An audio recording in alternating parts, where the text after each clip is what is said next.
but the steps we've seen Desmond Bain and Jaren Jackson Jr. take with Ja off the floor have been substantial, and that's why the Grizzlies are winning the way they are. And it was fun to watch last night, and tomorrow night will be a treat. My top story all together now. It's a must-win for the Tigers tonight. What does that really mean, though? What does it mean when you say must-win? It doesn't mean if they lose, the season's over. They're going to cancel the rest of the season. Of course not. Penny Hardaway not going to be fired after tonight if they don't win. So really, what does must-win mean? But realities start to set in. Tuesday night, you'll see that. If the Tigers were to lose tonight, if they do not win tonight, Tuesday night you're going to see on display. I have people want to be skeptical when I say there's a lot of Alabama fans in town. Most of them are Alabama football fans. But if the Tigers lose tonight, you're going to see how many Alabama fans are in town Tuesday night. Won't say a full takeover, but it'll be loud and it will be proud. It'll be that even with a win tonight. There'll be a lot of fans there, and they'll roll out for probably the largest crowd we'll see the rest of this year at FedEx Forum for any Tiger game. The two biggest Tiger crowds in the Penny Hardaway years have been Tennessee. They were number one, and Ole Miss has been number two. Alabama's probably going to be number three. What's the common denominator there? The common denominator there is there are a lot of SEC fans in this area. In the 901, there are a lot of SEC fans. And I will say, this week, Penny Hardaway and his responses about the team have been more down to earth, more putting it on himself. So I have appreciated that. But there's more questions than answers going into this game. They need a win. How does he handle the rotations? And how does this team, having lost 3 in a row, coming back home to FedEx Forum, how do they handle adversity? A lot is going to be shown tonight about their ability to respond when adversity strikes. Not top story of the day. That has to do with the NFL game last night and the Steelers. Oh my gosh, that was embarrassing to watch. First half, Steelers couldn't even get a point. Steelers defense is dying a really slow death. They have a lot of wear and tear. Didn't have Isaiah Buggs. They have some guys hurt. TJ Watt went down last night. Looks like he's going to be okay. But Dalvin Cook, 27 rushes, 205 yards, 2 TDs for the Vikings. And Steelers offense woke up too late. But the biggest thing, and where I really want to bring this, Chase Claypool in 2-minute drill. That was embarrassing. To put yourself in a position where you have 36 seconds left, you get the first down on 4th and 1, and you get up celebrating with 36 seconds left and giving them a first down signal. Ball spot. Embarrassing. This doesn't and look then like his reaction to players that didn't like it was even worse. This doesn't look like a Steelers team. They're not the Steelers. Selfish play. They're on TikTok all the time between Juju and Chase Claypool. And they're not tough in the trenches. Their O-line is awful. Their D-line got ran over last night. I'm on Twitch all the time. And Mike Tomlin, last night after the game, called out his O-line and D-line and said they're JV, junior varsity. And I agree with him. This does not look like a Steelers team, and I'm not a Steelers fan. I am not in any way. I like the idea of the Steelers. Yeah, I'm not in any way, shape, or form I'm not backing the Steelers last night against the Vikings. There was no reason for me to be as mad as I was about it, but that Chase Claypool situation where he ran 13 seconds off the clock in 2-minute drill. As an O-lineman, I saw Trey Turner, their right guard, come up, try to get the ball from him. The ball kicked around. I would have lost my mind. I've seen people catch shade in the locker room for way less. And Chase Claypool, that was selfish. That was embarrassing. That was kiddie. That was all the adjectives you could add to it. Just embarrassing as a whole. I'm right there with you. My not top story looks like the end for Big Ben, and I think it's going to be rugged down the stretch for him, for them. He was okay last night. The Steelers aren't. Give him some credit last night. He really did step up fought. when it mattered. Mike Tomlin is on his way to the Hall of Fame someday, but he's got a big job in front of him for that last great act that all the great ones have. He'll have it too, but he's got a big job in front of him to do it. I still bet he's glad he's not involved in those college jobs that he was rumored for. He's the coach of the Steelers. It's one of the most prominent positions in all-American sport. Mm-hmm. And Ben Roethlisberger last night, you can say what you want to say about him all year, but he stepped up when it mattered. He got sacked 5 times last night. He had to scramble around. He looked very uncomfortable. But down the stretch of that game, he locked in, and he remembered who he was. Like, it just felt like he remembered who he was. That last and he was pass, fresh. That last pass, the Pat Fryer move, That was a beautiful ball. It was that there. Freiermuth You got to catch just that. dropped. It was in between hands three wrong. different guys. He probably heard the footsteps and everything else, but you got to catch that. That was that would have got us a cover for our group lock. That was a very well thrown ball that just didn't get caught, and the Steelers are not even close to what they should look like, what they have looked like for a majority of my life, for majority of all of our listeners' lives. They have been fantastic for a long time. Three coaches since 1969. Barely losing records. They don't have losing records, and that's Do very. you know who the coach was before Chuck Noll for lunch? Anywhere you want to go to. I have no idea. 0%. So they went Chuck Noll, Bill Cowher, Mike Tomlin, the coach before that. No idea. Bill Austin. Bill Austin. How long was he there? Not long. Not 3 that or 4 long. years. Okay. And he had he had a quarterback in those years with he was a quarterback, and his name was Dick Shiner.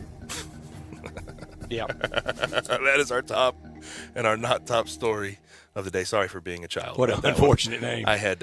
Is it Richard? Please be Richard. No, back to the football card. I have his football card, Dick Shiner.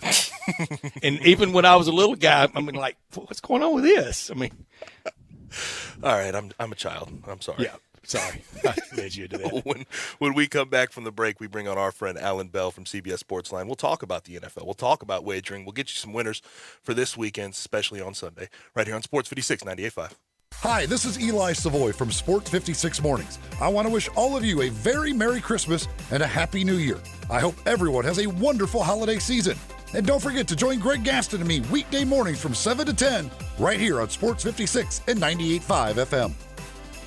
It's the most wonderful time of the year, and that means it's time for the most wonderful meal. And in downtown Memphis, that means 117 Prime. Celebrate the holidays by giving yourself and your loved ones the gift of Prime. With the amazing steaks, the extensive wine program, and add in the oyster bar, the perfect house-made desserts, and one of the best selections of bourbon anywhere in the city, and you have the recipe for a meal to remember. Soak in the cozy atmosphere while enjoying the one-of-a-kind service, and you have the perfect way to ring out the old year and ring in the new. For wonderful, you want 117 Prime.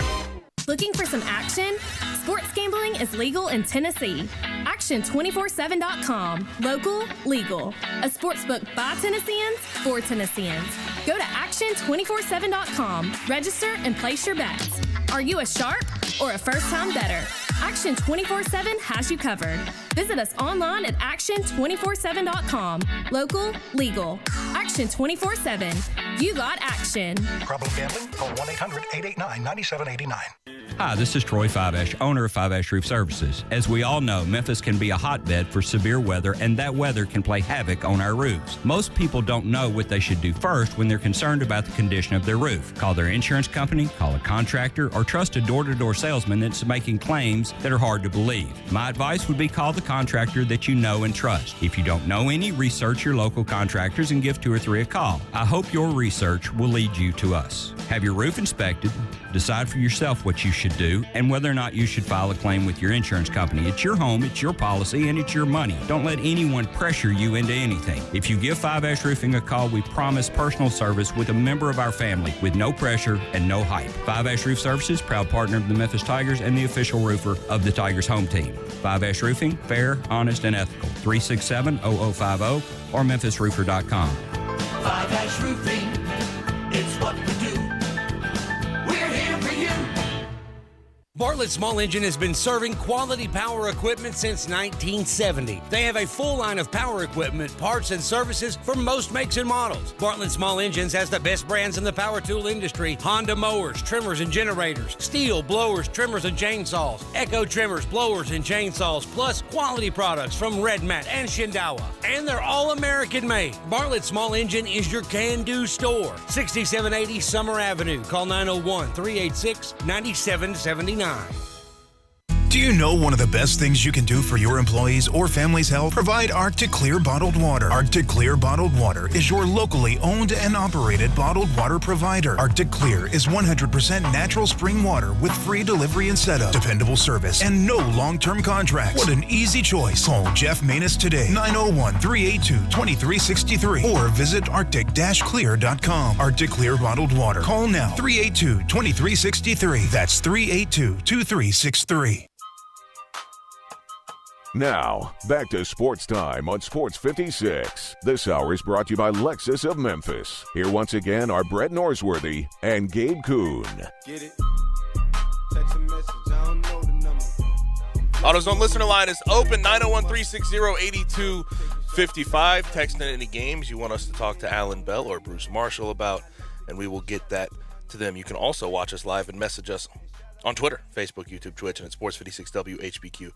But let's bring on our good friend from CBS Sports Line, talking some wagering, Alan Bell, at AlanBell247 on Twitter. Alan, how's it going, man? Man, going fantastic. Y'all doing all right? Doing great, Alan Bell, and you're doing great with us on Friday afternoons. Now that NFL percentage for you up to 62%, 39 and 24 on the year, 62% picking National Football League games with us. The bank's wide open, isn't it? Wide open. And I'll tell you what, we talked last week about eating a lot of chalk. It was a chalk weekend. Yep. Eat them up. And yeah. Alan, this doesn't count against your record with us, but who'd you back last night? Who'd you have as far as the spread was concerned? Yeah, well, I'll tell you what, I didn't have a spread pick. I went props last night. Yeah, I went 3 props. I had Justin Jefferson over 27.5 as longest reception. Did not hit. Should have, honestly. You dropped Deontay Johnson. Yeah, exactly. Deontay Johnson over 25.5, hit that one. Yep. And then Greg Joseph, man, I've been hitting on these field goal kickers lately. He worried me there at the beginning, but he came out nicely. But, yeah, no spread for me. I probably would have gone Steelers, though, so just to put that out there. Well, I'm glad you didn't. What are you doing out there on those kickers? Are you just liking to live on the dangerous side? And that's the flying Melindas with no catch net. I'm telling you, you just got to live dangerously on Sundays, babe. Man, I'm glad you didn't pick the Steelers side, because watching Chase Claypool in that 2-minute drill do what he did was embarrassing, man. It was atrocious. Come on. I mean, having played football, having been an old lineman who doesn't get the to catch the ball, get to do anything fun like that, in a 2-minute drill, I want to go score. I'm not worried about you getting your little first down signal. Jersey your 9-yard on, reception. Man. Yeah, and then he went back and yelled at his O-line. Like, what are you doing, man? You know, and he wanted music at practice last week, didn't he? Yeah, big time. You know what fascinated me, and I thought about this last night after the game, is that remember all the way through in sports, like from 10 years old and up, whether it's baseball, football, whatever, you know, you would just practice situational drills. Yep. You know what I mean? And it's like having an idea of like, okay, here's where we're going. And shoot, you know it more than anybody, 2-minute drills in football practice. Good Lord, you did those a ton. Like, it's just amazing. Like, I couldn't believe that he just kind of went brain dead there. It's like he had never done it. Alan, so far this year, I don't know what the exact numbers are, but just to win the game, the visitors had a really good year this year in the NFL. Nothing is static. Nothing stays the same in wagering and in sports, heck, in life. But I got a feeling the rest of the way, home field is going to really matter. As we're into December, we're into cold weather games, we're into money time for playoff tickets being punched. I think the home team is going to be in good shape the rest of the way. Your thoughts? Yeah, I agree. I think it's a good point, especially if it's somewhere that has an advantage, so to say, right? Like, I mean, take Buffalo out. That should have been a game, that they handled. But Bill Belichick appreciates offensive linemen, so that's why they took that one. But no, I'm with you. I think that's going to have a big impact. I think check these teams who have healthy offensive lines and teams that don't. That is going to be a massive indicator when betting these games. And it starts this weekend. Just for instance, here's Jags, warm weather, coming to Nashville. Raiders, Dome, going to Kansas City. Saints, Dome, going to MetLife to play the Jets. Mm-hmm. Cowboys, Dome, going outside to play Washington. Falcons, Dome, going outside to play the Panthers. Right there. The Lions, Dome team, going outside to play the Broncos. I say keep an eye on the home teams this weekend. Yeah, I think you might have found something, my man. I think you did. Ravens-Browns this weekend, AFC North. We coming into the season, we thought it would be a fantastic sort of division, and it's been okay to say the most about it. I'm not blown away by the Ravens by any stretch of the imagination. But who do you think, who's going to figure it out in that division? Man, that is a great question. All right, so I think you're looking at two teams who are pretty identical in the sense that they need their quarterbacks to get help, right? Like Lamar Jackson can't do this thing by himself, and he pretty much is. It's him and Justin Tucker, right? You look at the Browns, Like, Baker Mayfield's an all right quarterback, but he needs play action. He has to have that. And if he doesn't, that's why they can't come back. And Alan, right? he's so hurt right now. It feels he like is too. Agreed. Yes. Like, that's another thing. Like, this guy is looking like Steve McNair from 20 years ago, right? Where you had just 90 different injuries. Like, he is. He's absolutely banged up. Now, I'll say this in this game. I think the best play is going to be the over, but I'll take the Browns with the 3 points because what I think is that the Cleveland overall is definitely more balanced than Baltimore. Baltimore, man, like if you're shutting Lamar down, they have no one else. They just have no one else. So I'll go Cleveland in this one, but I think that both teams are going to have success on the ground because both defenses are banged up too. So we could see some quarterback scoring in this one as well. And that over and under hanging around 42 and a half, and you tend to like the over more than anything else? Yep, love the over in this one. I think both teams are going to get well into the 20s because they're going to be able to run, and it's going to set up the pass for both quarterbacks. All right, the Titans right there in Nashville. I assume you'll be at the game on Sunday noon on CBS. Titans, 8.5-point favorite over the Jags. And I saw a stat earlier today on Trevor Lawrence. I think you tweeted this. Trevor Lawrence hadn't thrown a touchdown since Halloween. He's thrown one. Wow. He's thrown one touchdown pass since Halloween. Yeah. Heck, Don Terry Poe threw one touchdown in his NFL career. Right? Yeah, man. Like, this Jaguars team, I give the players credit. They've done about as much as they can. This is a depleted roster with a coaching staff that I'm not sure even wants to be there. I'll say this. Mike Vrabel coming off a bye with the Titans. He's 3-0 straight up, 3-0 against the spread, and he's won all three of those games by 14-plus points or more. Give me the Titans with the 8.5 in this one. And then Cowboys football team. I know our producer, Brian Dacus, is going to be watching this one closely. We have a Cowboys homer across the glass from us. How do you see this working out? This seems like the time of the year. Cowboys sort of trip up. They don't have Tony. I mean, Tony Pollard will be a game-time decision with his foot the way it is. Mike McCarthy already guaranteed a win. There's a lot going on around this game. What do you think? Yep, Brian, I'll tell you this, buddy. Get ready to celebrate on Sunday. I'm taking Dallas with the points. Go. Yeah, absolutely. I'm taking Dallas with the points, and I'll tell you why. This is the first time all year that they've had all of their wide receivers healthy. Right. All of them. Like, they haven't had it, right? And if you go back and look at Dak Prescott, there are two things that he has excelled at in his entire career, and it's worked seemingly every single time. All right, he has a 78% winning percentage against NFC East teams, which is a higher winning percentage than Peyton Manning had with the Colts in the AFC South, and he dominated that. All right, number two, on extended rest in his career, Dak Prescott is 10-2 against the spread. He's 2-0 against the spread this season. Cowboys 3-0 against the spread this season on extended rest. Dallas opens this thing up. I can't hate on Washington. They're doing a great job. Love what Ron Rivera, Taylor Heineke have done. But I think this is the game where Dallas's offense lights it up and takes Washington out of their element, and they're not able to have 19 play drives for 11 minutes and a field goal. Dallas is going to make them play a different game, and they're not going to be ready to do it. Cowboys over Washington on Sunday, one of the great rivalries in the history of the NFL. Alan Bell, before we get some more NFL picks, I want some thoughts from you about the bowl season that will start next Friday afternoon, a week from today, 2 bowls during the course of that afternoon. Anything with the bowl lines that have jumped out at you that somebody may need to lock in now on before it might swing with a player movement, with players passing on the bowl game, or just motivation? Is there a red light flashing, a strobe light flashing on any college game? Bowl game? A couple. Really, only one. And I'll say this: you brought up a really good point. For anybody betting bowls, understand. Find out which players are playing, which ones are not. Find out players that are in the transfer portal, which we're seeing right now. Coaching movements. Know about all of that.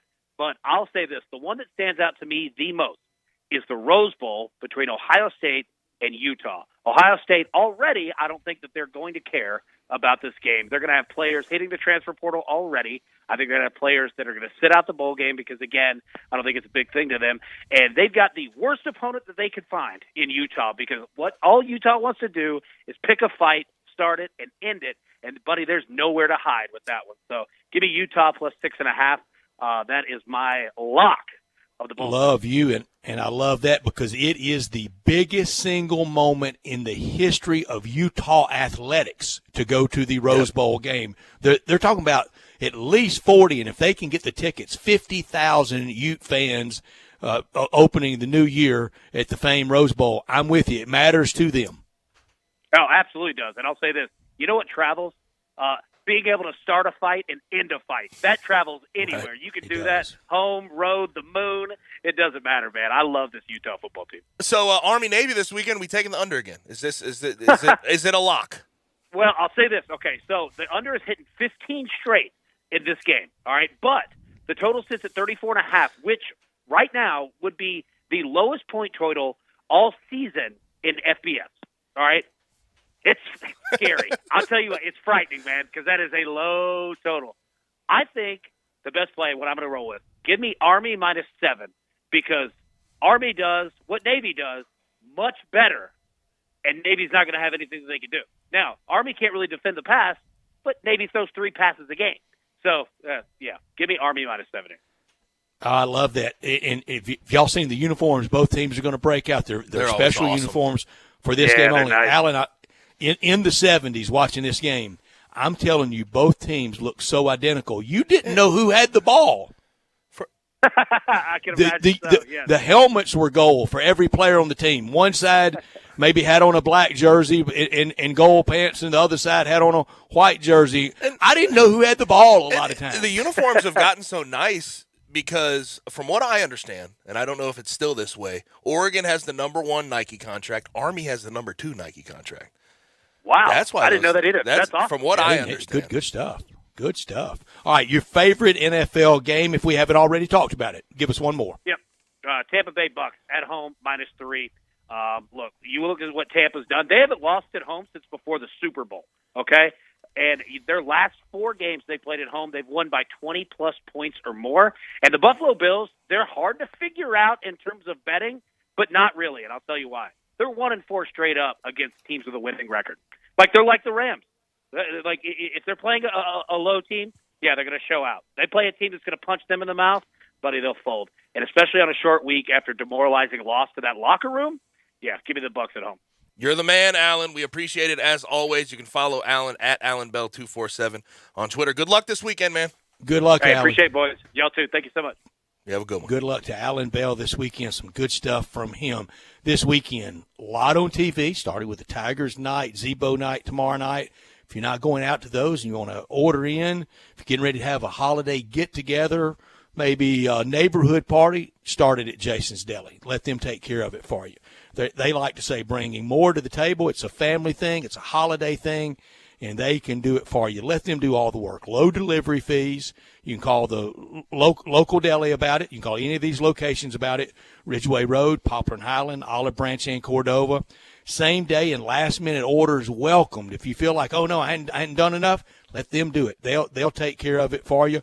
Professional setup includes delivery by their delivery drivers who have food handling permits. Jason's Deli, all the salads, all the meats, all the spreads, all the breads, all the soups. I love the soups. We're going to get back into normal November weather after this big front blows through. I love the soups like the fire-roasted tortilla or the Southwest chicken chili, or I like the Texas chili, beanless, the chicken pot pie, all so good. Jason's Deli, all about choice. Regardless if you seek a gluten-free menu, vegetarian sandwiches, healthy kids meals, you will be delighted at Jason's Deli. Plenty of organic food to choose from.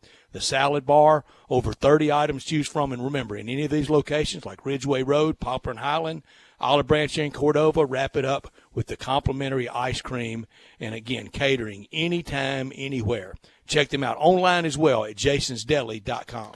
The Tigers have been off since last Saturday's loss against Ole Miss. They're back in action tonight against Murray State. They're 10-point favorites. We get to our Tiger bankroll when we come back on Sports Time with Gabe and Stats. You have opinions? Well, you gotta have an opinion. We want to hear them. Call or text us on the AutoZone listener line at 360-8255. That's the AutoZone listener line at 901-360-8255. Get in the zone, AutoZone. Ho, ho, Santa needs a new set of wheels, and he's going to Sunrise Chevy Buick GMC. Sunrise has hundreds of new and used cars and trucks.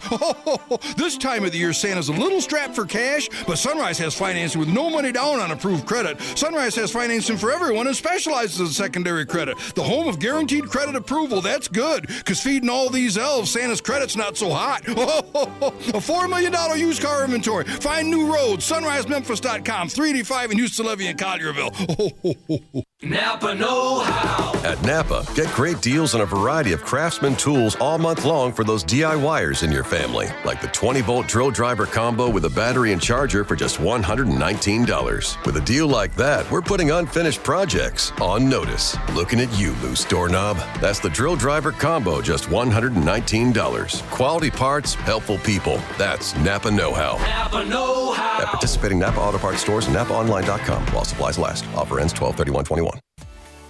At Jason's Deli, when you're dining in or picking up curbside, you can expect wholesome food and no surprises, just delicious sandwiches, crisp salads, and quick quality meals made with the freshest ingredients and no artificial trans fats, MSG, high fructose corn syrup, or artificial colors and dyes. Around here, a lot of thought goes into what we put into our food and what we take out of it, because you're not just taking a bite, you're getting a taste of who we are. New items are constantly being created to expand our menu for all tastes and special diets, with vegan and gluten-free options available. Convenience and on-time delivery you can count on. It's just a click away at jasonsdeli.com, so whether you need to feed 5 people or 5,000, the team at Jason's Deli, they have the credentials and the commitment to keep you satisfied. Freshness is nearby at Jason's Deli, with locations at Ridgeway in the Park Place Center, Poplar and Highland, Germantown Road in Cordova, and on Goodman Road in Olive Branch. Jason's Deli. It's wholesome food and no surprises.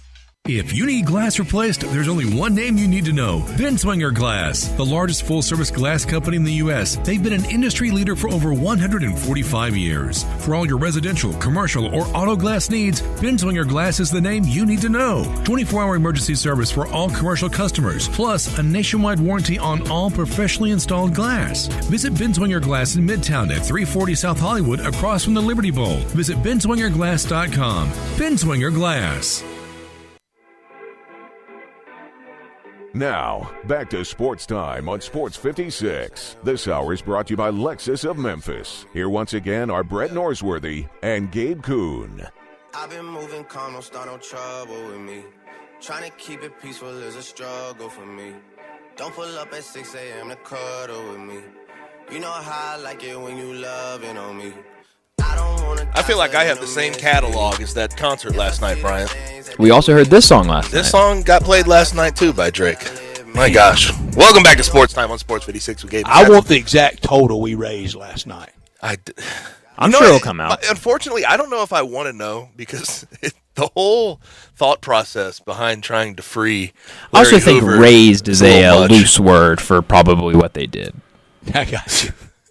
AutoZone listener line 901-360-8255. Get in the zone, AutoZone. You can also watch us live and message us on Facebook, YouTube, Twitch, Twitter, and at sports56whbq.com. Tigers in action tonight. They make their return to the FedEx Forum after a few games away, 3 straight losses, and they play Murray State. They're 10.5-point favorites. Murray State is a team that likes to get up and down. They're very similar to the Tigers in that facet. They like to get a lot of possessions. They like to move the ball, and they like to get out in transition. So it's a different sort of matchup tonight, very similar styles, and the Tigers need to get on track, and they need to get on track quick. And when the Tigers play fast, we know what happens. There's a lot of turnovers. But I know the answer to all. I know the answer to all these questions I'm getting ready to ask. But which team has more personnel? Memphis. Which team I think has better defensive principles? Memphis. Which team's playing at home? Memphis. And I think the stretch from last Saturday afternoon in Oxford until tonight was much needed for the Tigers. This is still a wildly talented team with some holes, and not just holes. There's definitely deficiencies to this team that I didn't think would be exploited this early. The idea of a must-win game being against Murray State on the 10th of December was as far into any preseason outlook anybody had. And I think the deficiencies that we see, the turnovers, the lackadaisical passing, the problems in transition, I think they all do sort of root back to what Penny Hardaway talks about with this team not gelling correctly and not making the correct decisions based on who they're playing with on the floor, the synergy between the guys. So I think if this team can just get on the same page, realize what they're working toward, some of those things will be a little better than what we've seen the past 3 games. But until that gets fixed, Brett, which with issues in a locker room, you never know when they can get fixed. Until those things get fixed, you can't worry about the turnovers. You can't worry about all that other stuff. Dave Woloshin, a wise, experienced college basketball veteran, made a good point with us the other day. This is a long season, and a lot of twists and turns are yet to be taken. And what seems like a certainty now, by middle of February, may not be good or bad. May not be as certain a certainty as it seems right now. I think the Tigers come out and play their best game tonight. For our Tiger bankroll, we're keying off the number 10.5.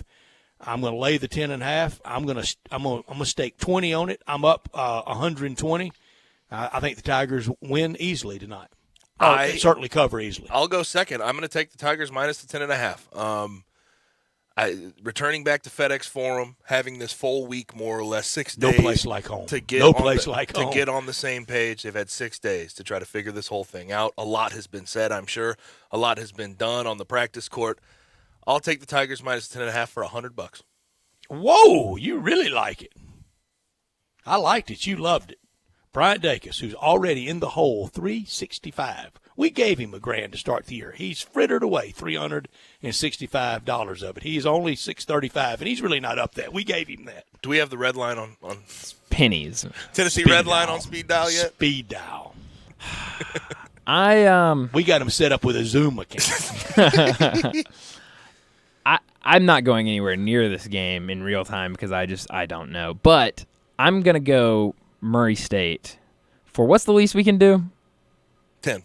For $10. I just think $10. Memphis has played $10. very sloppy this year. Randolph and Mortimer bet $1. You only went $9 more than they did in trading places. I wish I could have only gone $1 on this game, but I don't know. Murray State scores nearly 22 points a game off turnovers, so if it gets sloppy for the Tigers, I mean, they could make it close.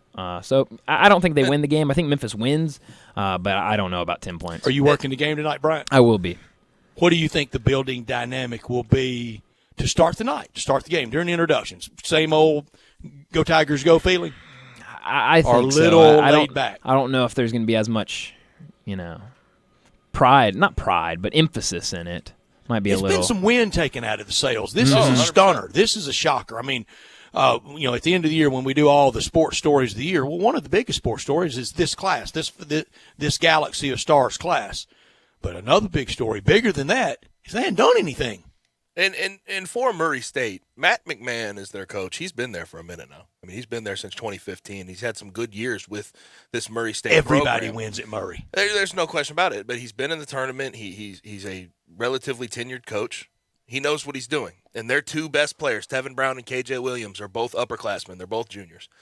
I know I took the Tigers, but we'll see what happens. And the one I want to get both of y'all's feel on this. At first, after the Ole Miss game, calling out DeAndre Williams, calling out Lester Quinones, calling out the vets, I thought that maybe he would sit those guys down at this point once we got to the Murray State game. As this week's worn on, I'm not sure I have that same feeling. We'll see when the lineup card's issued and when the announcements are made. But he said post game Saturday he didn't give an S what people thought about who he started. Yeah, but something and tells now that me seems to has modified as the week's gone on. It seems like as the week has progressed, and Brian, I want your take on this. It seems like as the week has progressed, those guys may not be sat to start the game. We'll see what happens. I mean, and I told you this. I had no problem with him calling them out, and we've heard, yesterday he met with the media and said that he's had one-on-one and they've had team meetings this week about everything. So, I mean, I think there's been some dialogue there between everybody, and I'm not saying that's going to fix it, but I think that might, right when you get out of a game and you're saying these things, there's a lot of emotion going on, and so I think he's taken a step back now and kind of thinking this out more.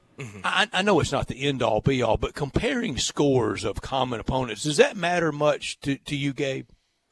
Not really. Game to game in college basketball is so tough, and also who's playing at home, who's playing away. Road basketball is so tough in college basketball. So there's and neutral basketball. Houston goes is to tough at Bama times. tomorrow. Well, I mean, will it be any comparative indication? Yeah, I don't know. I mean, I guess you could try to. AAC needs Houston to win tomorrow and Memphis also, to win Brett, Tuesday. And also, Brett, you never know when a team's going to come in and have a bad shooting night or a good shooting night or a medium pretty shooting nebulous. night, right? Yeah. So it's one of those things. Doing team math when it comes to college basketball is very, very hard. But if you're doing team math right now, there's 8 undefeated still. We dropped one last night. Purdue got beat on that last second heave by Ron Harper Jr. That was – did you see Shouldn't that? have counted.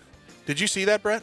Came as news to me Rutgers was in the Big Ten. Unbelievable. 70-68 upsets number 1 Purdue. So that leaves 8 undefeated. It's Baylor, Colorado State, USC, Arizona, Arkansas, LSU, San Fran, and I left the best for last, Iowa State. Iowa State might be good, Brett. They are good. They sure They could might be. be good. They beat And Iowa guess last night 73-53. And guess who Colorado State plays tomorrow? Mississippi State. It's time for a Big Ben Howland win. Yeah, the Ole Miss guy said that, but State fans, you agree with me, and you know it. Yep. No question about it. That'll do it for hour number 1. Hour number 2 is a busy one. We bring on Bruce Marshall at 4 o'clock and Drew Barrett from ESPN Arkansas at 4:30. We'll be right back on Sports Time with Gabe and Stats.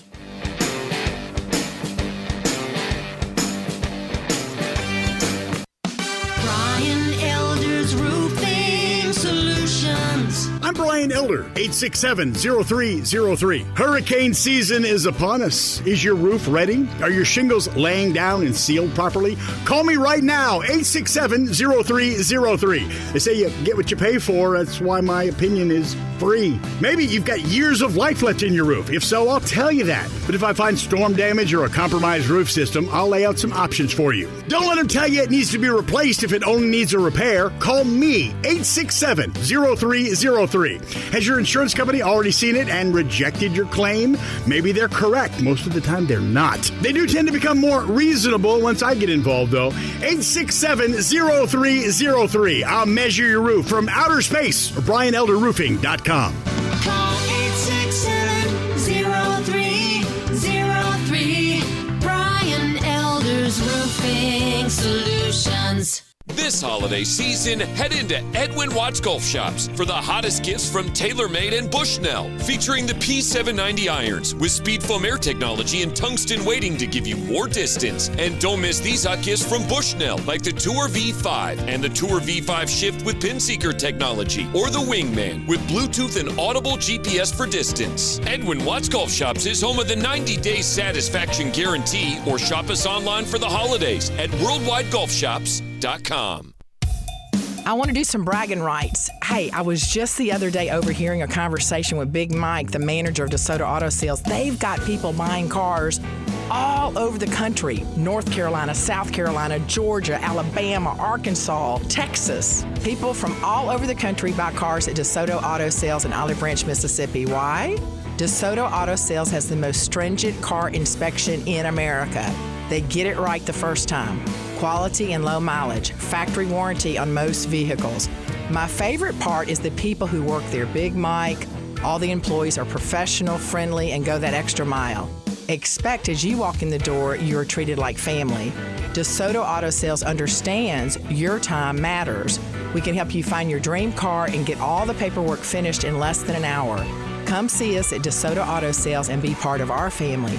Have a great buying experience every time. 662-890-7184. Nestled in the heart of East Memphis, located corner of Park and Cherry, is a beautiful residential neighborhood. I'm here at Town Village Audubon Park interviewing a new resident, Carolyn. Share with us why you chose Town Village. Well, if your parents or special friends need to make that big move, let me share with you my experience. It was tough for me to leave home, but then I discovered Town Village. I would like to highly recommend Town Village to you and your loved ones. After looking at all the amenities and meeting all the people and staff, I was hooked.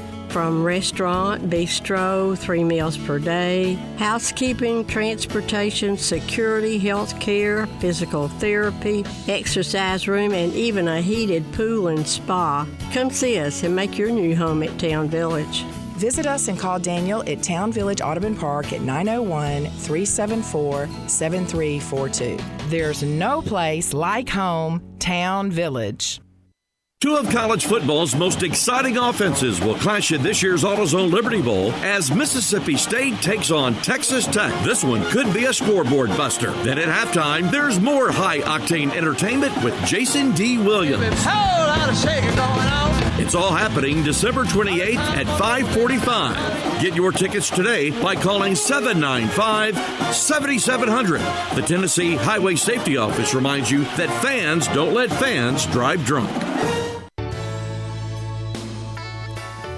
Listen Sundays at 11 a.m. to join Idlewild Presbyterian Church for worship. Idlewild is a PCUSA church located in Midtown Memphis. We are Sports 56 WHBQ Memphis and W253DF Memphis, Flynn Broadcasting Stations.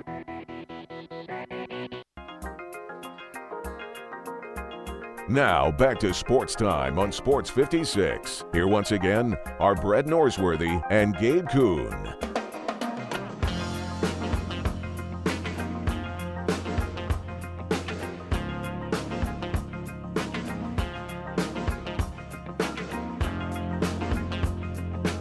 Back rolling, hour number 2 of Sports Time on Sports 56 with Gabe and Stats. Bryant Dacus, of course, producing the program. So the coaching carousel is just absolutely wild. Off the wall. This morning, we get news that Tony Elliott, Clemson OC, has officially taken the job at Virginia. And just moments ago, Brett, not sure if you saw this yet, Oregon has officially made a hire. Dan Lanning, defensive coordinator at Georgia. And I'm very familiar with Dan Lanning. I know Got to you deal are. with him here at Memphis for a year before he moved on. Very good coach, but this is his first job at 35. Maybe. Did you think? A lot of Oregon sources are now coming out saying that they have not made a hire yet. Really? So we need to hold off. Okay. Okay. Wild stuff, slow though. down. But yeah. Gabe, at the time, did you think Dan Lanning had that? Did you think he was it? This?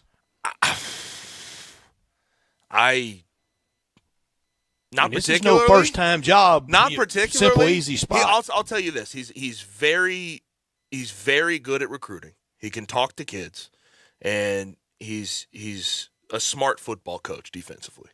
I'll say that much. But at this age, being this young, taking over that job with the Phil Knight money and how high they are right now as a program, they're at the top of the Pac-12. It's an interesting pick for Oregon. We'll see if that actually finalizes. Bryant's letting us know that it may not be fully done yet. But without further ado, let's bring on our good friend from the Gold Sheet, Bruce Marshall. Bruce, how are you? Hey, pretty good, guys. Bruce. What do you think of a hire like that at Oregon? If that happens, I'd be a little surprised. Although Lanning is on the hot list right now. Right. But this is a big bite to take this job right off the bat, and his first head coaching job. I think it'd be his first head coaching job. Mm-hmm. I would think, Oregon might go with somebody who has been a head coach before, although that hasn't necessarily been their formula there.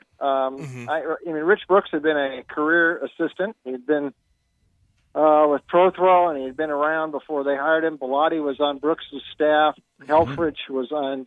Chip was on. Now, Chip had been a head coach at New Hampshire, but then he was but not for long, and then he was on Bellotti's staff, and then Helfrich was on. So I guess they do have Cristobal coached before at Florida International as a head coach. But where they're at right now, I thought they'd go to somebody who had been a head coach elsewhere before. So that's a little surprising in that regard. But I think Lanning was going to get a shot somewhere here. I'm just a little surprised it's there, and outside of the region for him too. We'll see. And honestly, I saw the news this morning about Kalani Sitake really upgrading his contract at BYU, and I knew that the list was not all that long, weirdly enough, for that Oregon job. I thought Chip Kelly may be part of that. But you are definitely a guy. You are familiar with Justin Wilcox. You seemed to like his name in that job, didn't you? I did, and I thought that should have been where they turned. But, Wilcox maybe just doesn't have enough sizzle right now because Cal has sort of stalled a little bit, although he's got excuses for the last couple of years. And this year in particular, right when Cal looked like it was on the ascent, the COVID stuff happened. They lost a couple of games. I don't think they would have lost had they not had the COVID. And then certainly that Arizona game they wouldn't have lost. Mm-hmm. And then last year their whole season was wrecked by it. So I think unfortunate for Wilcox that he didn't get the call. I think that would have been the call. I mean, he went to Oregon. I mean, he's a guy native there, and I think his dad played at Oregon too. Great linebacker Dave Wilcox. So I thought that would have made more sense. But right now, a Georgia defensive coordinator, maybe that's more sizzle right now than a guy at Cal who's just been struggling to get to 500. Oregon, by the way, did lose one of its defensive coordinators. Ken Wilson took the Nevada job today. Yep. So they're sort of splintering that staff that was under Cristobal. Bruce, so Dave Wilcox that played for the 49ers is Justin Wilcox's dad? Yes. I did not know that. I'm embarrassed that I didn't know that. I never knew that. Well, Dave Wilcox was a great player. Is he in the Pro Football Hall of Fame?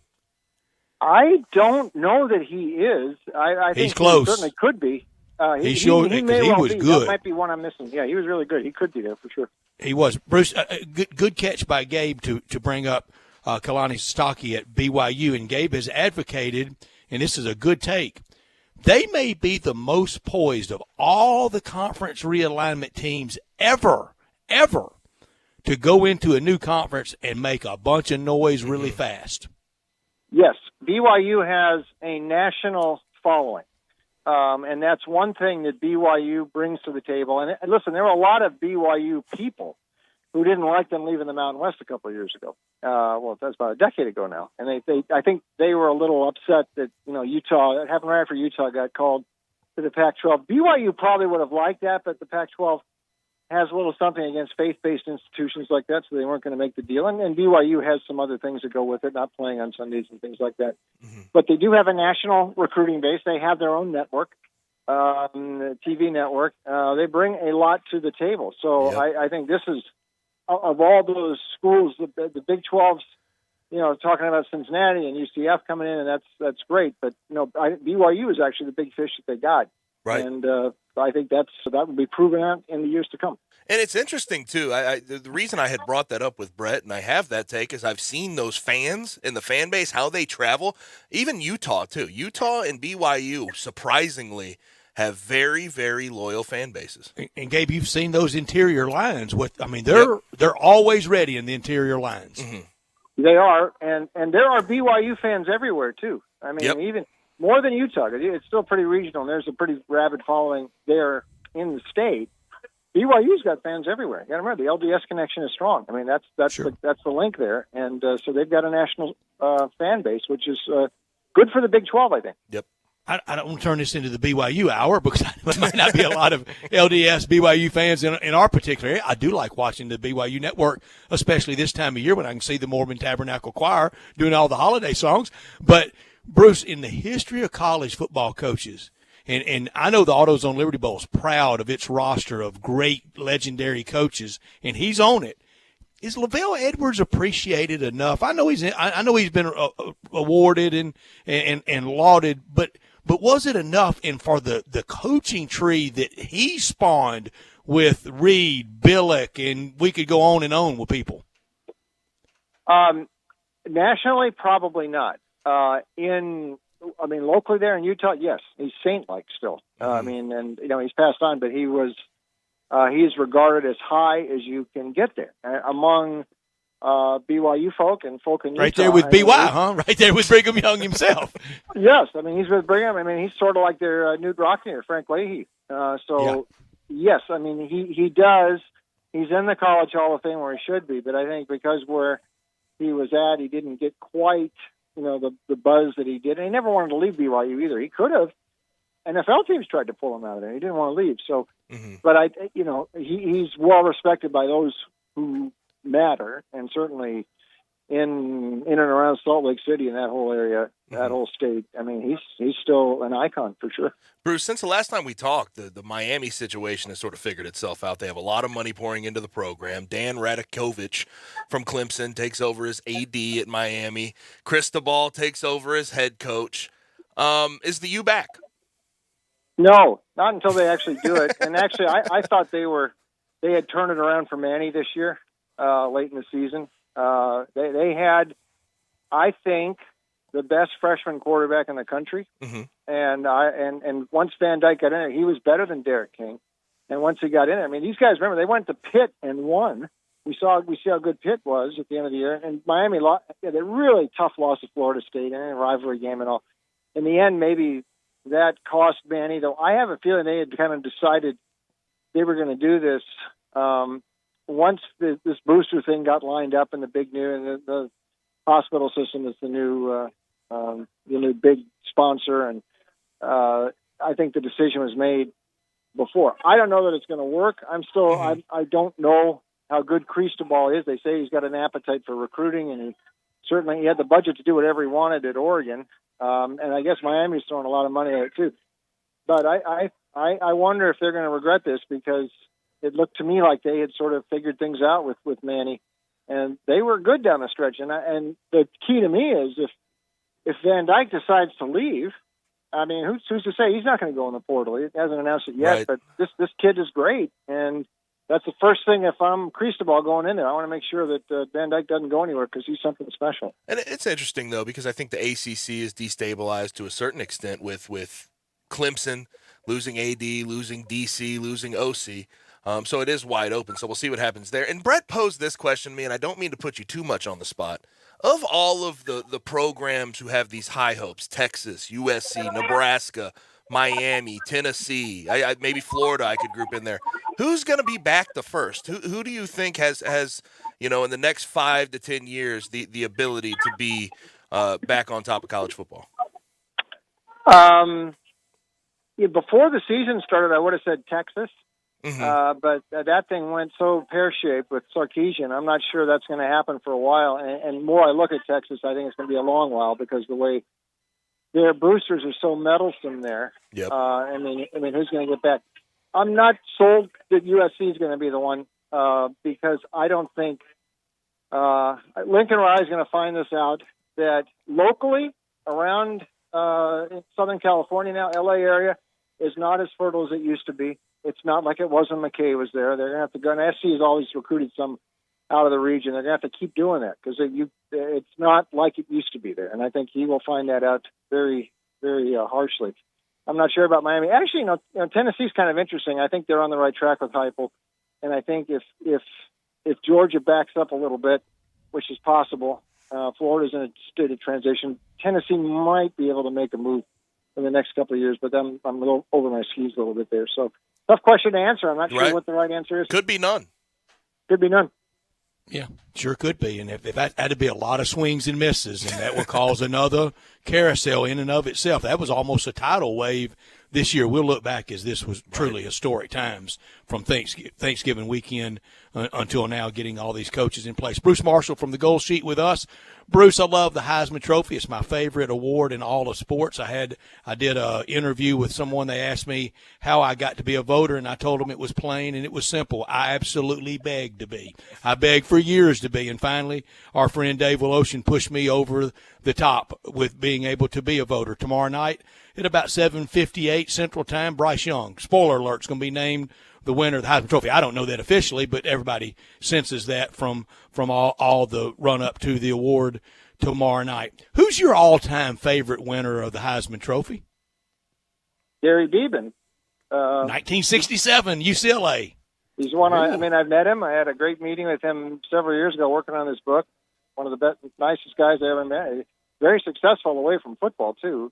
He's retired, living up in Seattle now. I met him in Chicago. He was Coldwell Banker, commercial real estate, like head of the whole national office for that. I mean, he's a very successful guy, but he's very, very intelligent, and he was my favorite. But that's because I grew up and he was sort of my hero growing up. There's a lot. I mean, Jim Plunkett was great, and that certainly was sort of special. Still the only guy at Stanford who's won it, and Beeben's still the only guy at UCLA who's won it. So Those two to me they kind of stick out.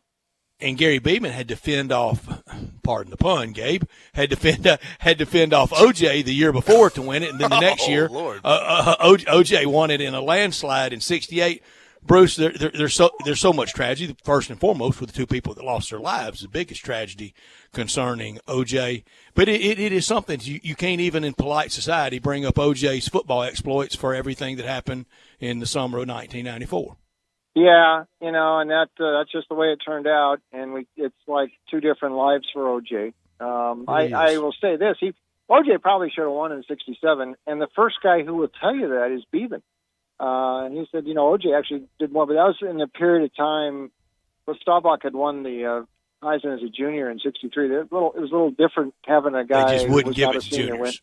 win. Yeah, and Beeman actually, the 2 years before, he might have had a better case even than '67, but it was sort of a career where, and Beeman told me that, and he would tell anybody. He said, OJ probably deserved it that year. So another reason why I put Beeman on such a pedestal.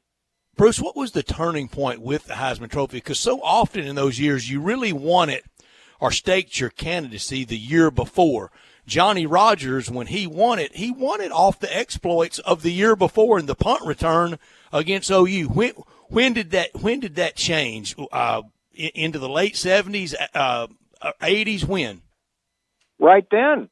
I think Johnny Rodgers sort of changed the template. The guy could win the award the year before effectively. I still think Tim Brown won the award at Notre Dame, or he began the candidacy the last game of the previous year, '86, and a punt return in the last minute, which helped Notre Dame kick a field goal by John Carney to beat USA in a great comeback in Holtz's first year. That was such a dramatic. I was there at the Coliseum. I was sitting right in the end zone, and I saw it open up right in front of me. But I think that kick-started Brown's campaign. But I do. There's a couple of different shift changes in the Heisman. Archie winning it twice because Archie became an underclassman to win it, and that taboo, it hadn't been since Staubach, so that sort of changed it. I do think the one thing that, and even makes this weekend interesting, if I could for a second, reflect back. The year Charles Woodson won it in '97, I think that was actually a bit of a protest vote by the Heisman electorate. And I think that year, Peyton Manning was so shoved down the throats of the Heisman voters and everybody else by national media, by everybody, anointing him.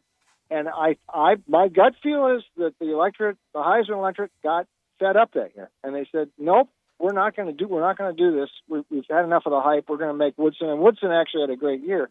I know that he should have won the Heisman, but I still think Peyton should have probably won it. That's the only thing that makes me think there's a slight chance. Bryce Young, I'm sure, is going to win tomorrow, 98% sure. But, there might be some sort of a protest vote out there. I don't know that Aiden Hutchinson got visible enough soon enough, or Kenny Pickett, who I think actually might have a case here. But that sort of the Heisman vote that year makes me think it's still possible you could have an upset in these things. And I refer back to the '97 vote as the example. Bruce, I alluded to that earlier this week with Gabe. We were talking, and Aiden Hutchinson being one of the finalists, that magnetic pull that Michigan, that brand that it's had with Heisman voters through the year. I agree with you about '97. I think there was a lot of stuff going on in the voters' minds that year, and they wanted to send a message, and they did. Charles Woodson, mighty fine player, and strolled into Canton as a pro player, as did Peyton, as did Randy Moss, another one of the finalists that night. I promise you, I could show you the text I sent to a friend of mine earlier today. If Bryce Young didn't have that game he had last Saturday, hail to the victors. Aiden Hutchinson would have been the last-second push to win this trophy if Bryce Young didn't go out there and win it last Saturday. I agree. And I think this Heisman race, you think about it, this was one of the craziest Heisman years. You think back before the start of the season, the top two might have been Spencer Rattler and Sam Howell. Howell was done after the first game when the Heels lost to Virginia Tech, and he had a terrible game. And Rattler, within a month, had been supplanted as the starting quarterback at Oklahoma by Caleb Williams. So, there went the early Heisman handicap this year. By the way, look for Rattler to surface at UCLA. That's what we're hearing through the grapevine, where he may show up next year. My favorite Heisman winner is Reggie Bush, just because of what they did to him and taking away his Heisman and then trying to vacate it. It's not vacated. He won it. And he won it. Fair putting on as Superman. On the field, he won it. And real quick, do you think he'll I think eventually yes, he'll get it back, but I don't know if we're looking at give him his trophy. But what's the time frame on that? Is the question I would pose. Well, it's already come a long way, Bruce. He's no longer barred from Heritage Hall, is he?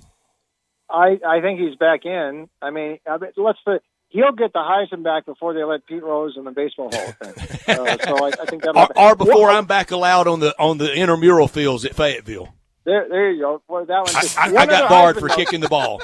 But again, my other favorite Heisman thing. Do you know Tulsa had back-to-back Heisman runner-ups in the '60s? Let me see if I can get them. Jerry Rome and Howard Twilley in '65. So they had back-to-back runners-up, and Rome was pretty close.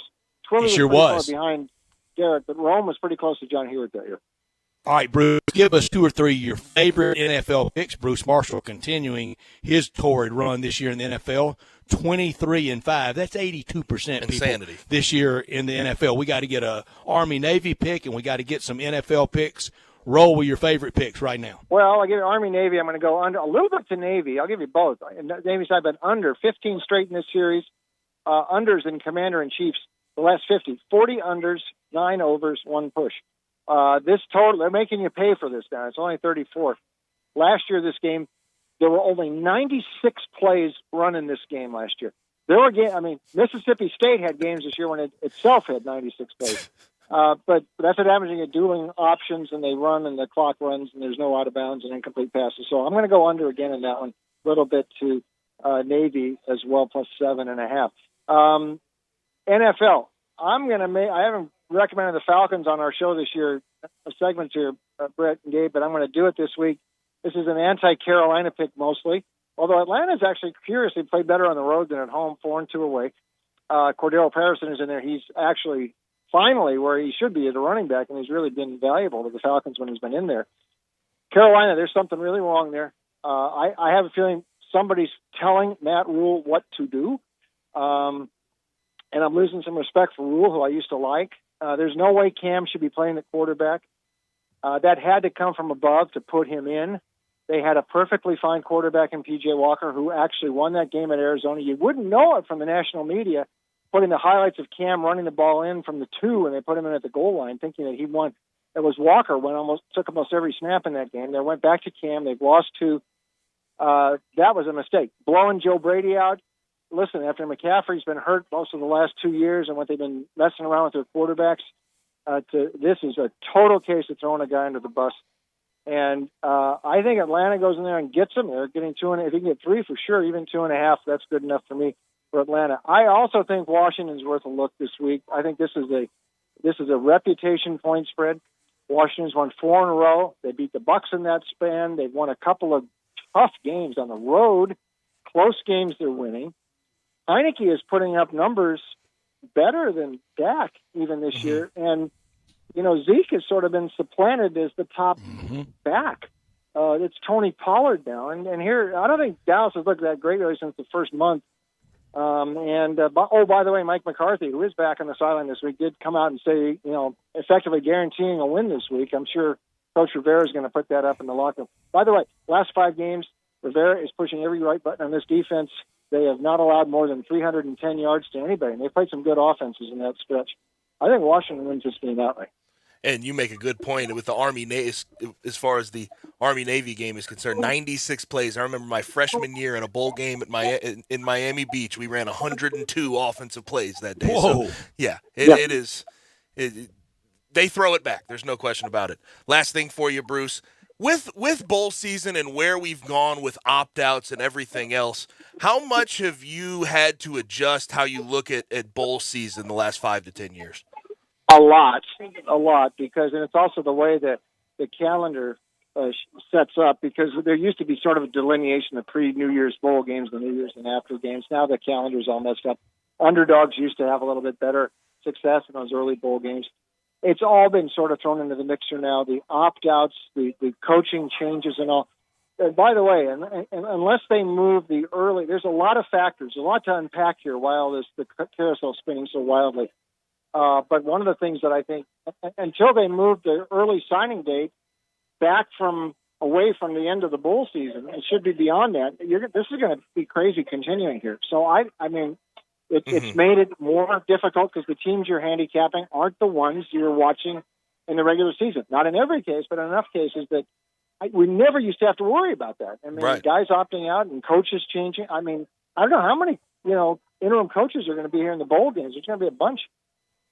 Mm-hmm. And it ruins a lot of teams with a coaching switch. It ruins their time at the bowl game. They just get absolutely blasted. I remember when Justin Fuente left for the Birmingham Bowl, we got beat rather handily. We had a high-powered offense. Once we got to the bowl game, wasn't so high-powered. 24-3, couldn't even move an inch on that Auburn defense. But it is what it is. Where do we find more of you, Bruce? Thanks. Check us out on goldsheet.com. Got basketball up there every day. I'll give you one tonight. IUPUI and Tennessee State under. Talk about a pillow fight. There we That's go. what we were waiting on. The ooey-pooey Tennessee State under. We love it. But it's hard to rank 350 out of 350. That's IUPUI in scoring this year. So there you go, under in that one. And that's up there. Goldsheet.com, basketball, and all the football stuff. My picks there, too, also at Vegas Insider and OnBest.com. Bruce, we appreciate it. Okay, guys. Good luck, Bruce. You're the best. Good luck. Thank you. Bruce Marshall with us every Friday year-round, and during the time of the year that we got a lot of football going on, it's so fun to visit with him. And today, threw out that ooey-pooey Tennessee State under. Go put the mortgage ballots on that game. Lock How it about in. that Trust one? me. Lock it in. Head down to All-Star Chevrolet with all those ooey-pooey Tennessee State underwinds and see all the beautiful cars down off Highway 78 at Kraft Goodman Road. It's that wonderful time of the year. Merry Christmas, Happy Holidays, and Happy New Year from everyone at All-Star to you. All the Silverados, Tahoes, Suburbans, and Blazers, they have them right there in Olive Branch, right there at All-Star Chevrolet. Ask for Kevin or Jeff or Scott or Drew or any member of that great team, and they'll check your list and they'll make it happen for the new year. You got to start the new year in a new car from All-Star Chevrolet. They've been spot on all year. They consider everyone friends and family out there, new customers, old customers alike, and you'll get all the best in the remaining 21s and the 22s and all the colors you want. You can see for yourself all the Silverados are down there. And if you see a red tag on it, look for those red tags, and that's an extra $500 in bonus cash. 0 for 72 months financing available. Your good credit, it deserves that. If it's a new Chevy or pre-owned or certified pre-owned Chevy, or if you want to sell any car or truck and get a check today, remember, it's not South Haven, it's not the Pike, it's not Collierville, it's not Mount Moriah. It's got to be Olive Branch at All-Star Chevrolet. Find new roads to All-Star Chevrolet in Olive Branch, or go to allstarautogroup.com. Love our friends at All-Star Chevrolet, and also love that live just gave me time to lock in my ooey-pooey Tennessee State under 125.5 with our friends at FanDuel. Golly. Yes. Everything is just fantastic. It's a gaming Friday, isn't it? Oh, it's great. It's great. I'll tell you this. If he's given a special play on IUPUI and Tennessee State, you best believe that one's hit. Who am I to go against? Yeah, absolutely. When we come back on the other side, we'll talk to our friend Drew Barrett from ESPN Arkansas on Sports Time with Gabe and Stats. Join the voice of the Tigers, Dave Woloshin, for Wolo and Friends. Weekday mornings from 10 to 11 here on Sports 56 and 98.5 FM.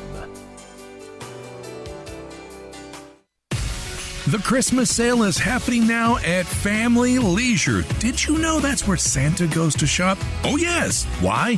Because arcades are up to 25% off. Air hockey and foosball tables, they start at just $149.99. You can get great deals on hot tubs and saunas. Let me tell you, that is perfect for the winter weather. Trampolines, up to 20% off. This is the best time to buy. Pool tables and shuffleboard tables in stock and ready for delivery. They're not waiting on a boat somewhere. Speaking of delivery, those schedules are filling up very, very fast. So reserve your date now, just in time for Christmas. It's the Family Leisure Christmas Sale. It's happening now. Remember, shop early, shop local, and shop where Santa shops. It's Family Leisure, Whitten Road and I-40. It's where family and fun come together for the holidays. Get ready to command the season in your new Kia from Gossett Kia on the Pike. All with Kia's year-end push and a 10-year, 100,000-mile powertrain limited warranty to back them up. 2022 Kia Forte, 41 MPG, $179, only $27.99 due at signing. Or 2022 Kia Sportage LX front-wheel drive, $199 a month. Or 2022 Kia Sorento, $279 a month, both only $34.99 due at signing, all 36-month leases. If you're ready to end the year in a big way, come see Bobby J today. He's ready to buy your sleigh and put you in a new Kia. That's Gossett Kia, 1900 Covington Pike, or shop 24/7 KiaCovingtonPike.com. If you want it, we got it at Gossett Motor Cars. All 36-month leases, $650 acquisition fee, $30,000 per year, 20 cents excess mileage. Sorrento NGO 92178, MSRP $30,875. Sportage N 7017,625, MSRP 25,815. Forte 8429,506, MSRP 21,035. Includes all rebates and incentives. Must finance through Kia. Excludes tax title and license with approved credit. See dealer for complete details. Offer valid through 103/21. Dealer stock only. The holidays are fast approaching, so start on your list now at Mid-South Hobbies. E-Flight Airplanes, Athearn Trains. Mid-South Hobbies has a huge selection of cars, trucks, and boats from Arma, Losi, Axial 1/10 and 1/24 scale cars, trucks, and crawlers. Spectrum batteries and all accessories are here now. Santa shops local. Hope you do too. Make your holidays fun and exciting at Mid-South Hobbies. Open 7 days a week at 4862 Summer at Mindenhall. Call 901-682-9402 for more details and information. Merry Christmas and Happy Holidays from Mid-South Hobbies. Paid for by Christian Care Ministry. So right now may be the perfect time for you to rethink how you pay for health care. And here's why. Not only is it time for open enrollment for a lot of people, it's also when you can join MediShare and save even more than usual. For the typical family, switching to MediShare saves about $500 a month, which is a game changer for a lot of people. And what's more, they like it. MediShare has double the customer satisfaction rate when compared to health insurance. It really is remarkable. There's more than 400,000 members now who have shared more than $4 billion in medical bills, so they can handle your bills too. And here's the thing, if you join before December 15th, they'll waive your new member fee, so that's another $170 you'll save. I'll give you the number here in a second, but call and you'll get a price within 2 minutes. And again, the deadline, December 15th, so call now and you'll save even more. Call 855-51-BIBLE. That's 855-51-BIBLE. 855-51-BIBLE. Now, back to Sports Time on Sports 56. Here once again are Brett Norsworthy and Gabe Kuhn.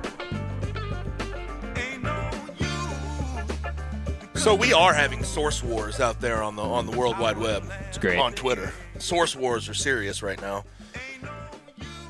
Before we got into the second hour and started talking with Bruce Marshall, there was a report out there saying that Dan Lanning had officially been hired at Oregon.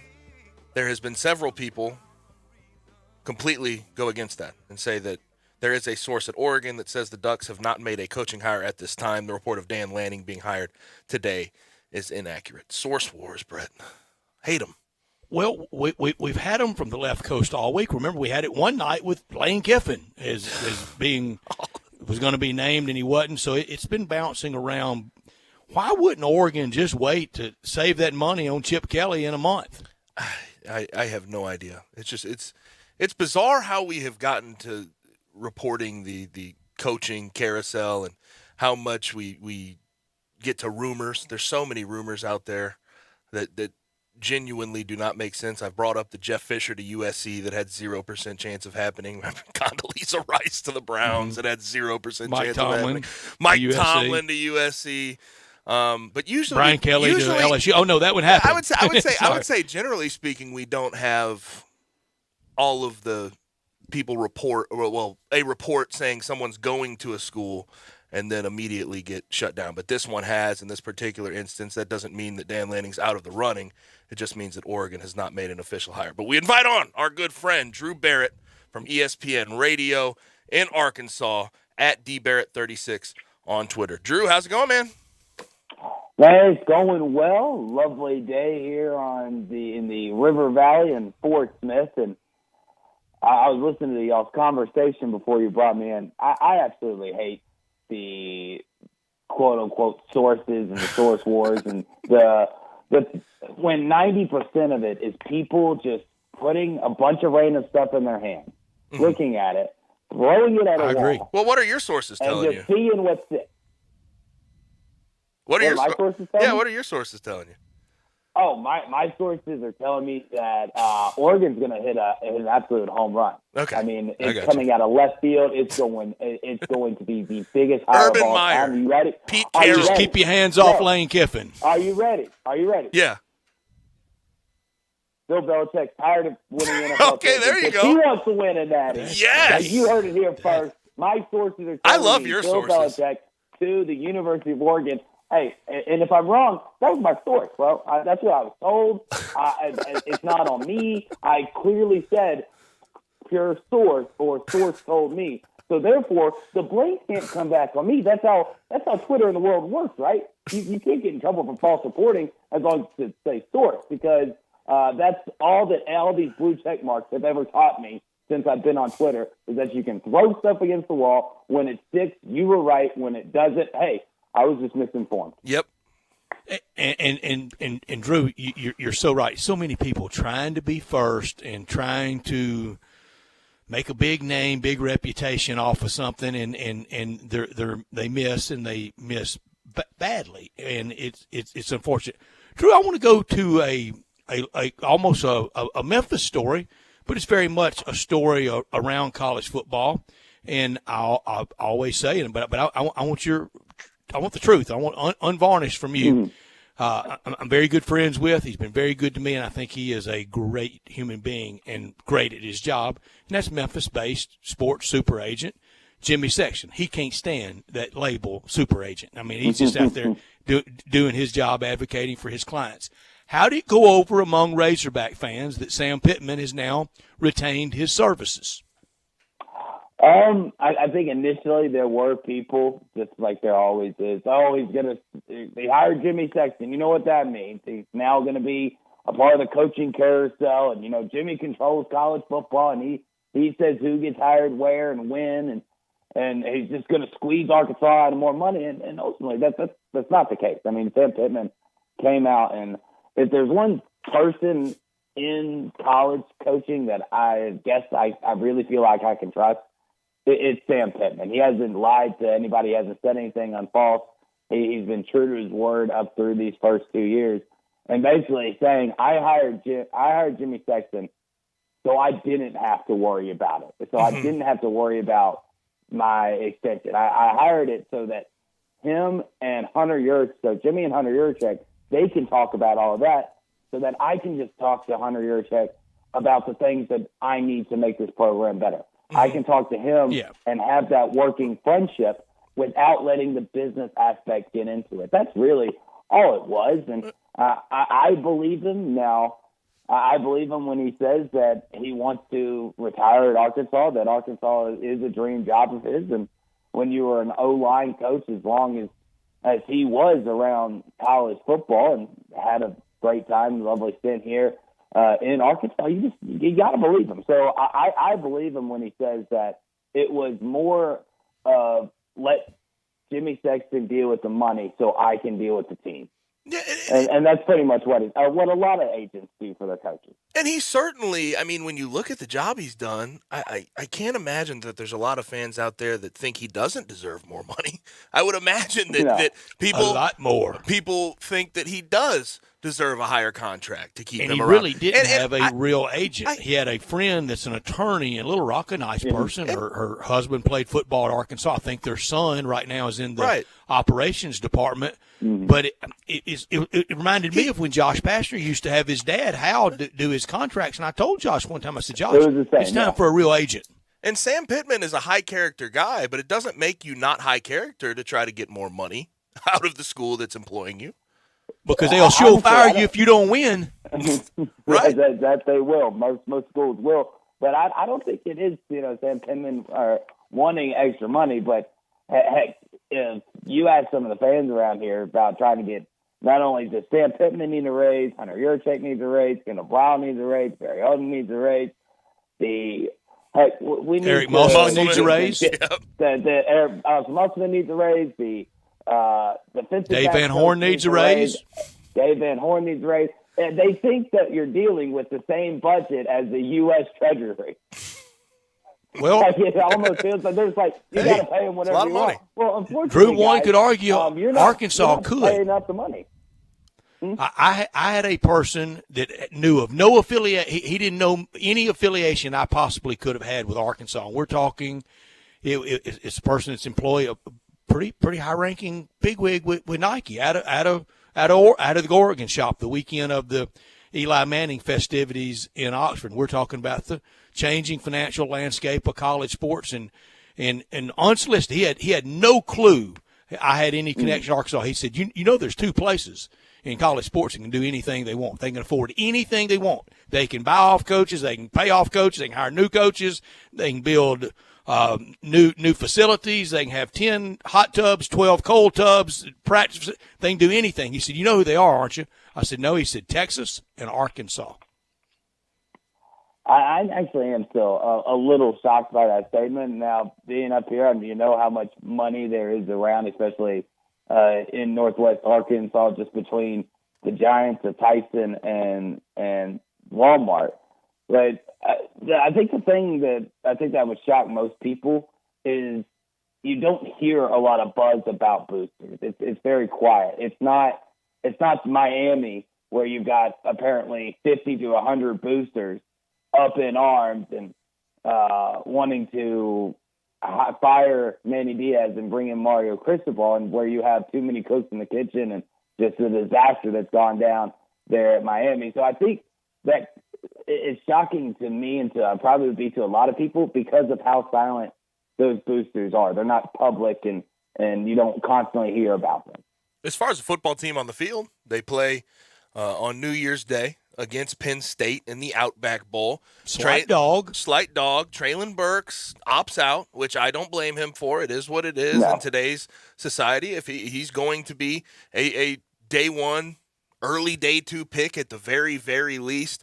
So I don't blame him for picking the money and not wanting to take that risk. What do you feel about the matchup, though? Well, I think it's a great matchup. You never want to start off a sentence when you're talking about an opponent. This is the best 5-loss team in the country. But when Penn State was the way that they come out of that division, that one a very, very tough division, might be the second toughest division in college football behind the SEC West, obviously. They lost 5 games by a combined to 21 total points. So they were right there. I mean, just like Arkansas, Penn State was a few plays, a few turnovers, a few bounce of the ball left when it went right from being a 9-3, 10-2 team, just like the University of Arkansas is. And, you know, before Jalen Burks decided that he was going to opt out, you looked at the initial matchup and you saw Dotson at the wide receiver position for Penn State, and you thought, man, I know they don't guard each other because obviously they both play wide receiver, but it's going to be fun, and there's a lot of talent on that field at the wide receiver position now with Jalen Burks opting out of the bowl game. And just like you said, I agree 100% with you. That's exactly what I've said all week since it's happened. And 99.8% of Arkansas fans also agree with Jalen Burks. There's always the 0.2% trolls, the 0.2% of I would be loyal. Yeah. I wouldn't make that decision. I don't quit on my team. I'm not a quitter.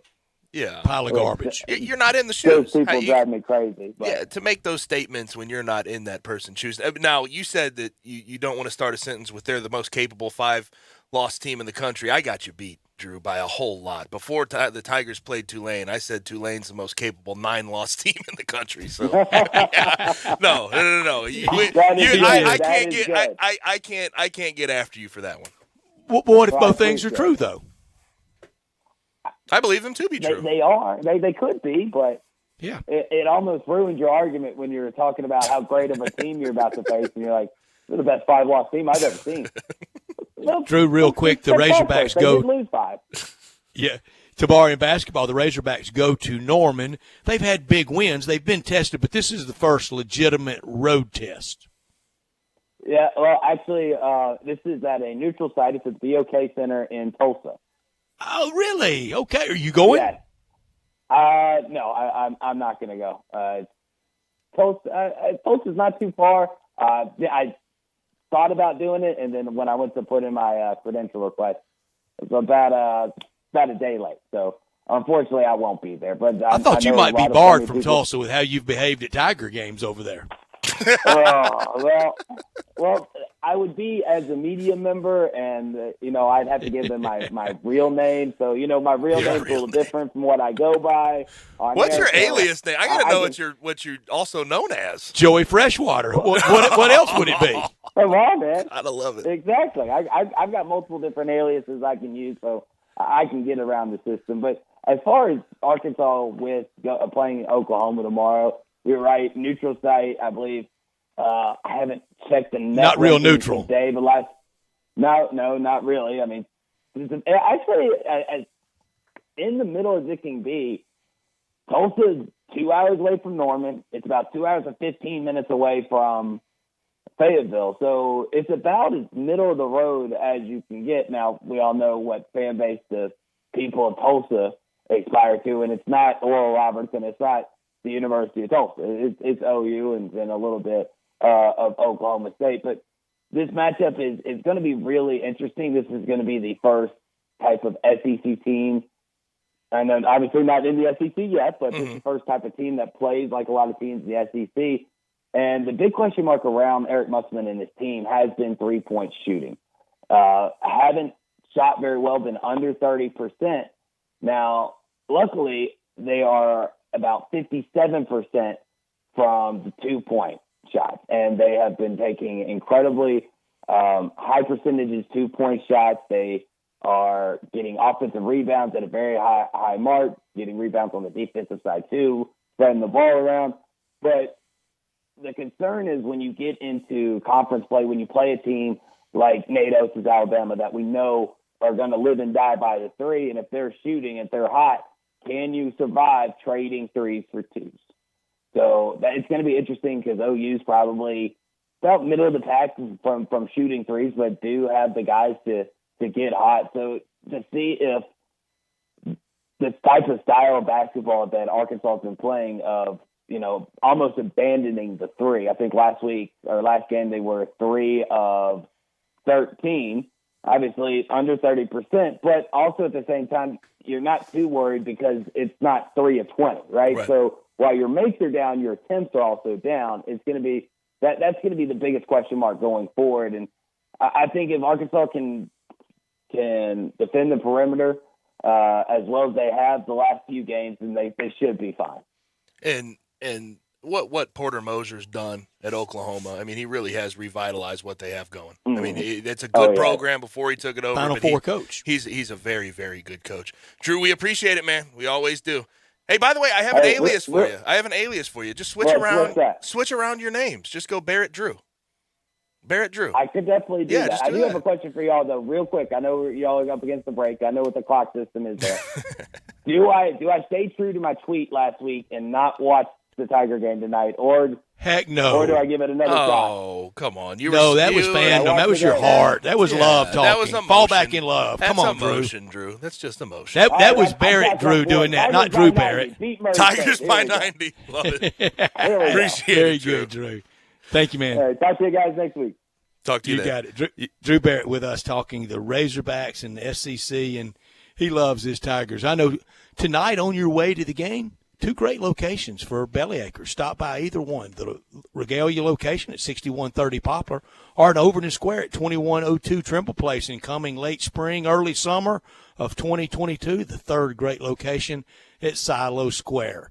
Bellyacres motto, Cityfied Farm Fresh. The goal is simple, provide a fun, unique farm-to-table experience for the entire family, and they've nailed it. They've nailed it in the 2 locations they currently have, and they will in the 3rd one on the way at Silo Square, opening late spring, early summer. The burgers like the Dairy or the Double Dairy or the Melt in Your Mouth, and you have to try the Voodoo Moo Moo. Signature burgers are made from 100% grass-fed beef, sandwiches, salads, and the best milkshakes anywhere. It's the quality brand the Bellyacres teams develop using grass-fed beef with creative homemade toppings in a fun farm family setting right here in the city. With 2 great locations, one in Regalia at 6130 Poplar and one in Overton Square at 2102 Trimble Place. The very best quality available in Memphis. It's at Bellyacres. Their goal to become more sustainable as they grow and they have. Burger, shakes, and smiles at Belly Acres. When we come back, we get to your text, and we have to have a discussion about Jaren Jackson Jr. and how he's been playing as of late for the Grizzlies. Of course, Grizzlies get a huge win last night, 108-95 over the full-strength Lakers when they were down 3 rotation players. But when we come back, we'll do that right here on Real Sports Talk, Sports 56, 98.5. Broadcasting from the Family Leisure Studio, we are Sports 56 and 98.5 FM.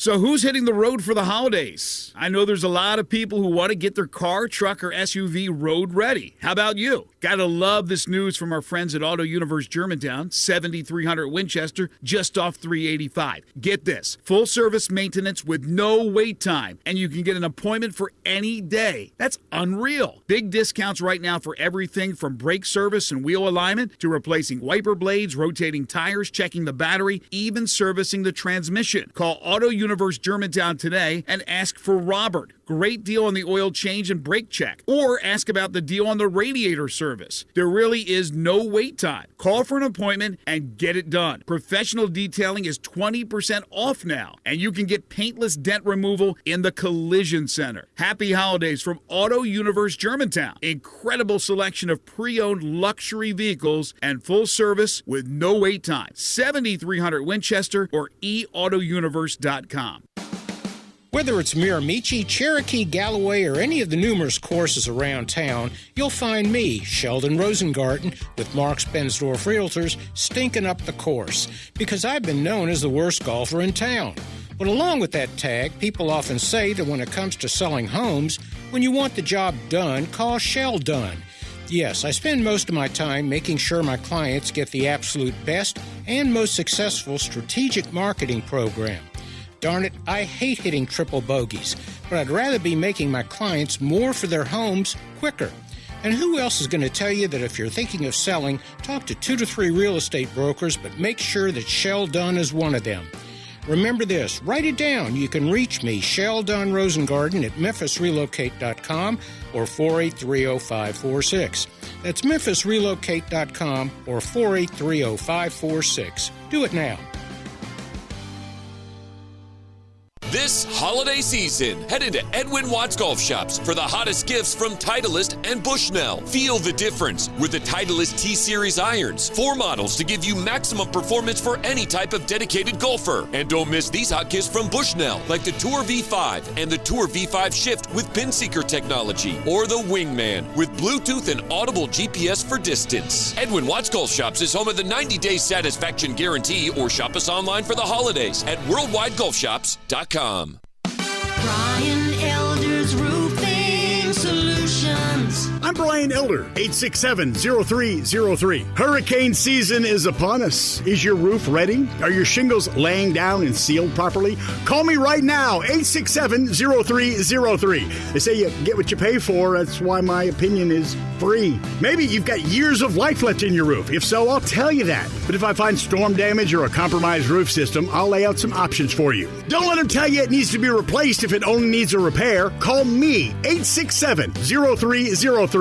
Has your insurance company already seen it and rejected your claim? Maybe they're correct. Most of the time, they're not. They do tend to become more reasonable once I get involved, though. 867-0303. I'll measure your roof from outer space or BrianElderRoofing.com. Call 867-0303. Brian Elder's Roofing Solutions. Hey, Jeff Allen, I hear you're making everybody holiday happy over at Gossett Kia South Mount Moriah. That's right, Randy. We're closing the year with the Gossett Kia Command the Season sales event. Not to mention, every Kia comes with a 10-year, 100,000-mile powertrain limited warranty program. Plus, right now, I've got 2022 Kia Forte 179, only $27.99 due at signing. Or get a 2022 Kia Sportage LX $199 per month, or 2022 Kia Sorento $279 a month. Both $34.99 $27.99 due at signing and all 36-month leases. So whether you live in Horn Lake, South Haven, Olive Branch, or Memphis, and let's not forget Lewisburg, you'll be happy at Gossett Kia on Mount Moriah, 2680 Mount Moriah or KiaMountMoriah.com. All 36-month leases, $650 acquisition fee, $30,000 per year, 20 cents excess mileage. Sorrento, NGO 92178, MSRP $30,875. Sportage in 7017,625, MSRP 25,815. Forte 8429,506, MSRP 21,035. Includes all rebates and incentives. Must finance through Kia. Excludes tax title and license with approved credit. See dealer for complete details. Offer valid through 103/21. Dealer stock only. Now, back to Sports Time on Sports 56. Here once again are Brett Norsworthy and Gabe Kuhn.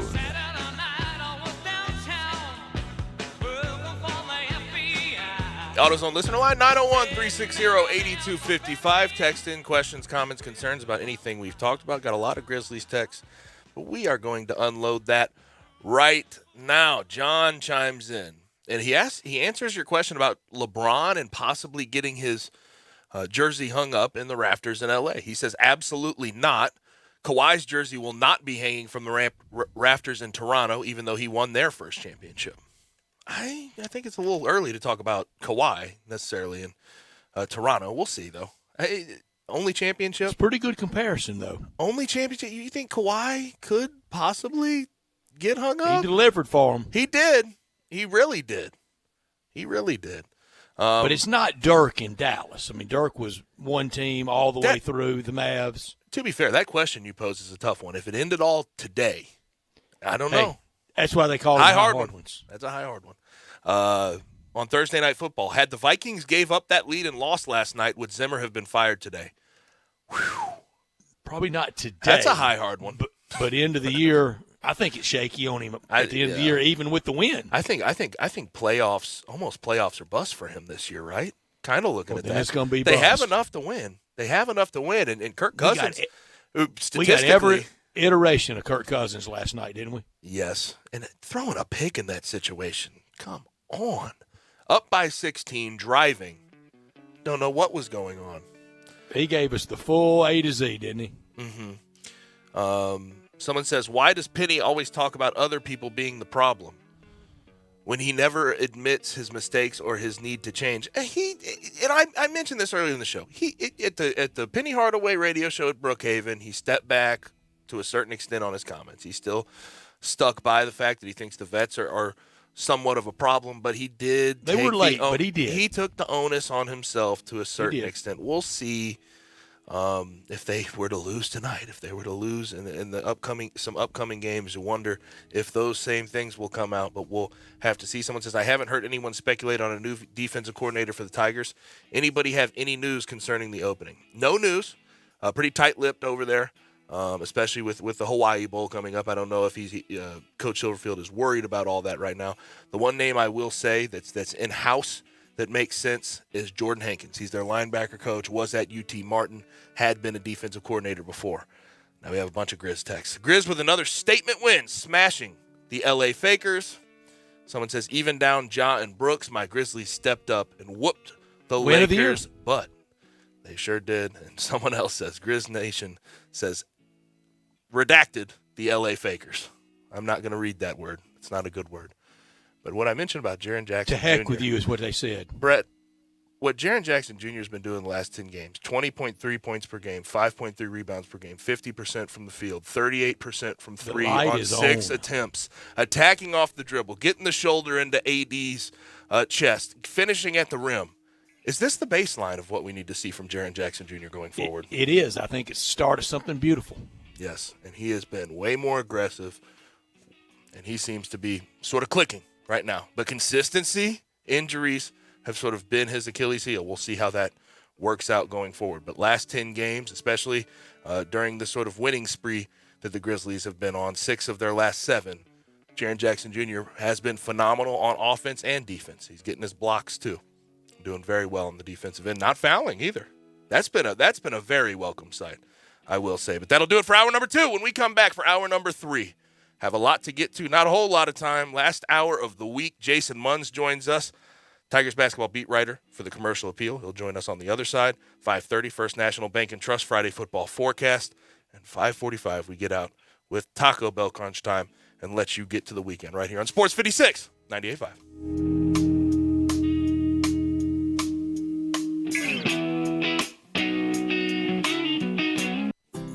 Is your wife asking you to stop eating junk food? Well, we have you covered at Humdinger's. It's quick and it's healthy, and most important, it tastes amazing. With many choices from salmon salad to rainbow trout and grilled asparagus. Come visit us for lunch at Humdinger's, 6300 Poplar Avenue.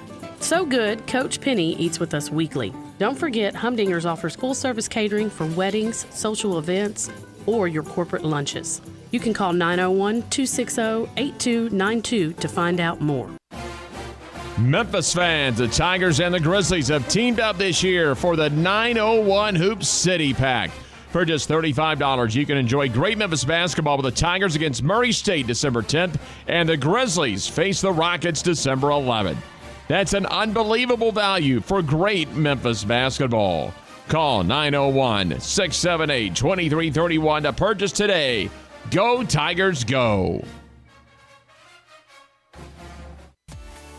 At Jason's Deli, when you're dining in or picking up curbside, you can expect wholesome food and no surprises, just delicious sandwiches, crisp salads, and quick quality meals made with the freshest ingredients and no artificial trans fats, MSG, high fructose corn syrup, or artificial colors and dyes. Around here, a lot of thought goes into what we put into our food and what we take out of it, because you're not just taking a bite, you're getting a taste of who we are. New items are constantly being created to expand our menu for all tastes and special diets with vegan and gluten-free options available. Convenience and on-time delivery you can count on. It's just a click away at jasonsdeli.com, so whether you need to feed 5 people or 5,000, the team at Jason's Deli, they have the credentials and the commitment to keep you satisfied. Freshness is nearby at Jason's Deli with locations at Ridgeway in the Park Place Center, Poplar and Highland, Germantown Road in Cordova, and on Goodman Road in Olive Branch. Jason's Deli. It's wholesome food and no surprises.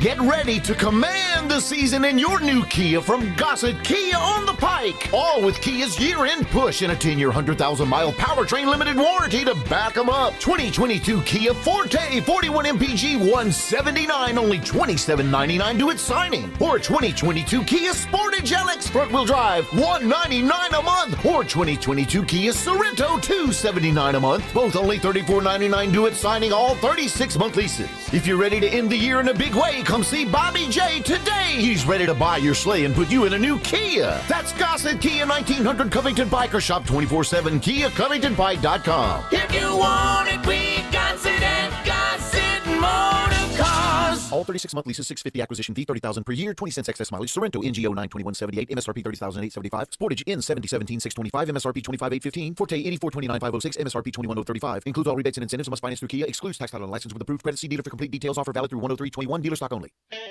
Hi, this is Troy Fiveash, owner of Fiveash Roof Services. If you need a new roof for your home or business, we hope to hear from you and will work hard to earn your business. We are experts and certified in residential and commercial roofing, siding, and gutter installation. I have been serving the Memphis area for over 20 years, and now with 2 of my sons working with me, we plan to be here for years to come. So if you need a roof, please give us a call. On a personal note, what a great time it is to be a Memphis sports fan. With the Grizzlies and the Redbirds and 901 FC, not to mention Tigers football and basketball, it's going to be a fun year. Thanks to Coach Silverfield and Coach Hardaway and their staffs for their dedication to the student and athletes, the University of Memphis, the City of Memphis, and us fans. Fiveash Roof Services, a proud partner of the Memphis Tigers and the official roofer of the Tigers home team. Fiveash Roofing, fair, honest, and ethical. 367-0050 or memphisroofer.com. 367-0050 or memphisroofer.com. Fiveash Roofing, it's what we do. We're here for you. Need to sell your home? You're in luck because I buy houses. All you have to do is call Bill at 901-406-1101. That's 901-406-1101. Grab that pin, 901-406-1101, or just save it in your phone. Bill at I Buy Houses. I Buy Houses buys houses in any area, in any condition, at any time, as simple as that. I Buy Houses is guaranteed to close in 5 days. So if you need your cash fast, just call Bill at I Buy Houses, 901-406-1101. Has your house been on the market? Were you just tired of renters? Or is it just time to start over? Well, avoid repairing, cleaning, painting, and prepping your house. Just pick up the phone and call Bill at 901-406-1101. That's Bill at I Buy Houses. If you're in Southwind, South Memphis, North Mississippi, North Memphis, Collierville, if you can hear this, just call my friend Bill at I Buy Houses, 901-406-1101. We are Sports 56 WHBQ Memphis and W253DF Memphis, Flynn Broadcasting Stations.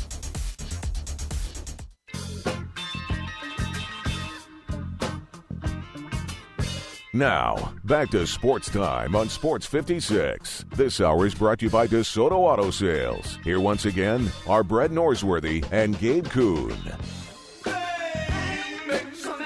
Jason Munns from the Commercial Appeal, the Tigers beat writer, will join us momentarily to talk about this 16-day descent from that Wednesday night before Thanksgiving, November 24th, to where we now stand with Tigers basketball. He will join us to talk about the Tigers momentarily after I tell you about the title sponsor of this hour. Mr. Announcer Man said it, and he's right. It's DeSoto Auto Sales. They have been, and we appreciate it through all these years. They are at 5704 Goodman Road, 662-890-7184. Very proud to serve DeSoto County and the surrounding area. You can go online and check out all the testimonials, all the referrals, and you can look at all the beautiful cars at DeSotoAutoSales.com. All the cars test-driven, all checked out thoroughly. Every make, every model. If it's not on the lot, they'll go find that special car just for you. You'll be treated like family by kind, courteous employees at DeSoto Auto Sales. They care about your time, no high-pressure sales, but they want you to enjoy the ultimate car experience. You walk in within 45 minutes, find a car, test drive it, credit approved, paperwork completed, and you're out of there in 45 minutes or less. It's a guarantee. They keep it that simple because they know we live in a world today that time really matters. You can do it over your busy lunch hour at DeSoto Auto Sales. Very proud to serve DeSoto County and the surrounding area at DeSoto Auto Sales at 5704 Goodman Road. Come on down to DeSoto County for that town and country experience at DeSoto Auto Sales. Jason, I said a 16-day descent that I didn't see coming. I don't know many did. Can you believe how rapidly this whole complexion of this season has turned and really how sharp the elbows have gotten? Nope. No, I cannot. I mean, we've talked about it. I've talked about it with a number of people. You're certainly never going to go. It's just you're not going to go undefeated. The odds of going undefeated are very, very against. It's not something that you can ever expect. But and there are going to be good teams who lose back-to-back games. That's not unheard of either.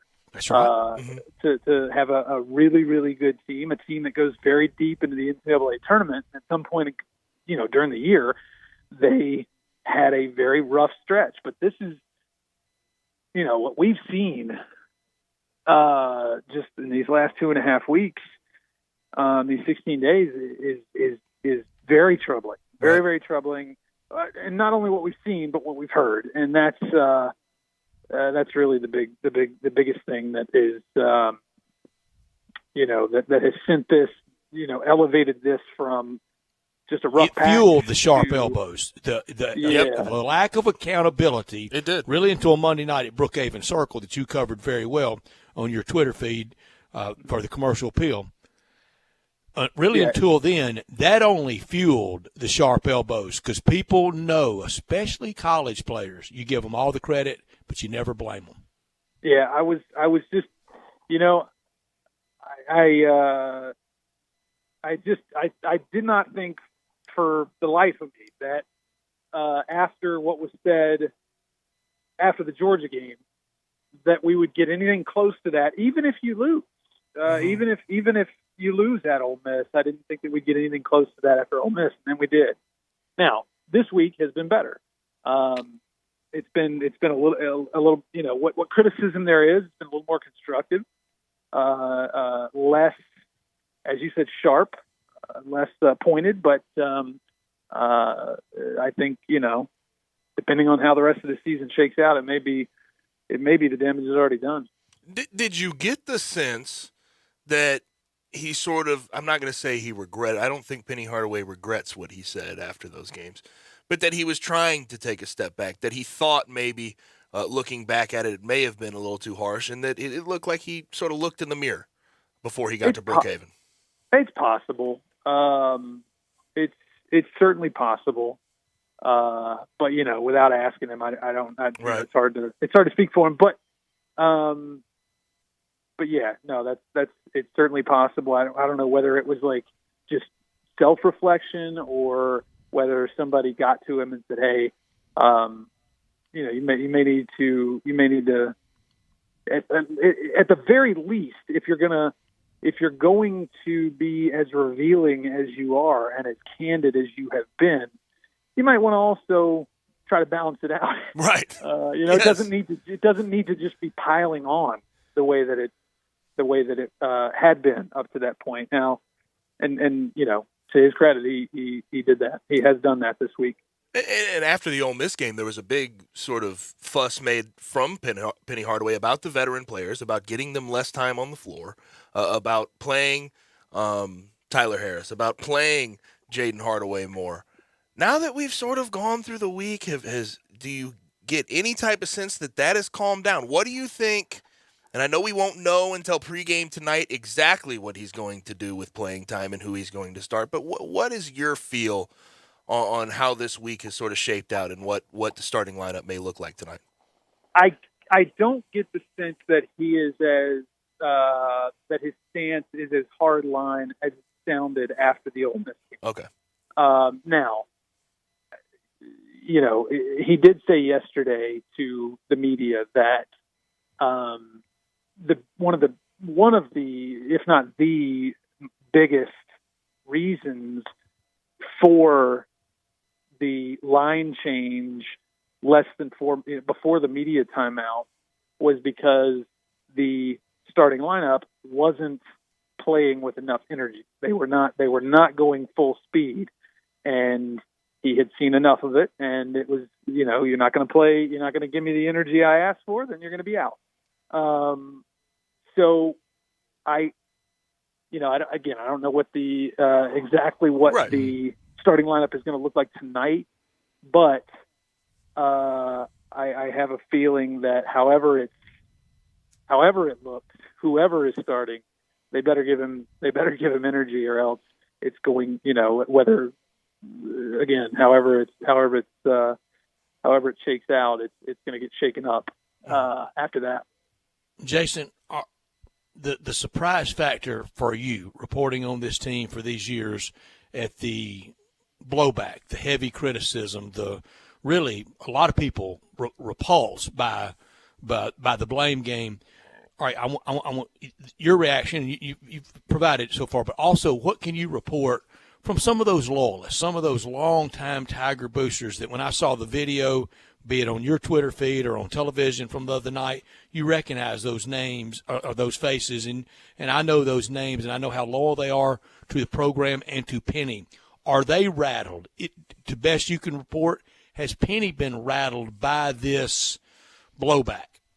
I don't think so, because here's what we all need to understand, and I'm including I'm taking a page out of Penny Hardaway's book, and I'm including myself in this statement. We all need to remember that it is December.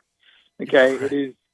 We are 8 games into a, we're not even we're barely over a quarter of the way through this season.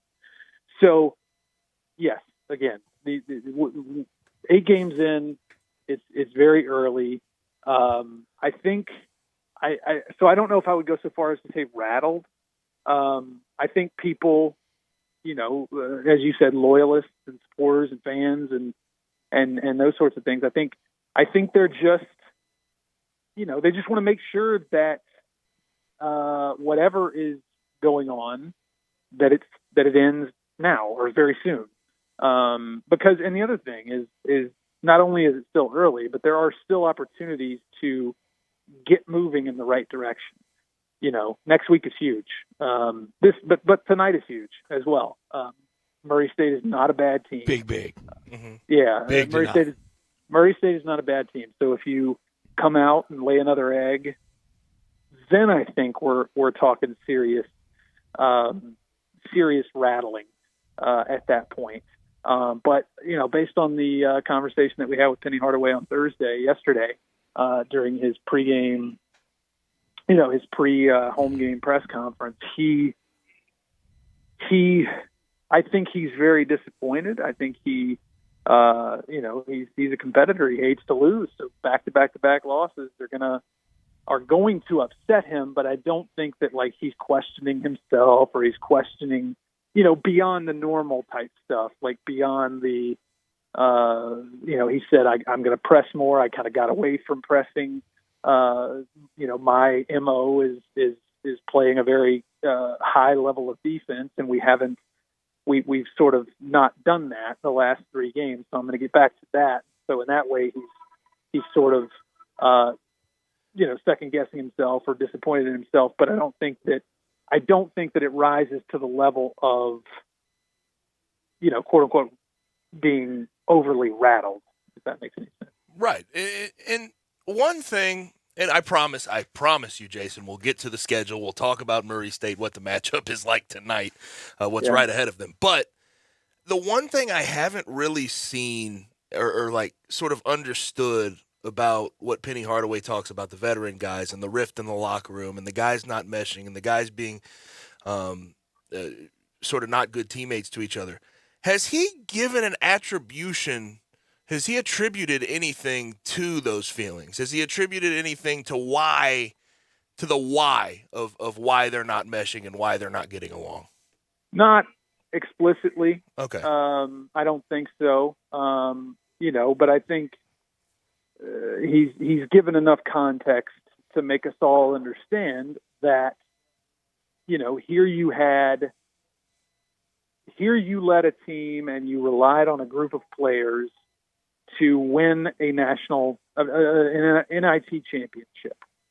Earlier this year, like within the same calendar year, not that long ago, you rode a group of players to a postseason tournament victory, and then you go into the off season and you make sure that a bunch of those players stay, or a group of those players don't go anywhere else. They come back. They're going to run it back, and then you go and you bring in these young players, which I don't think anybody necessarily had an issue with, but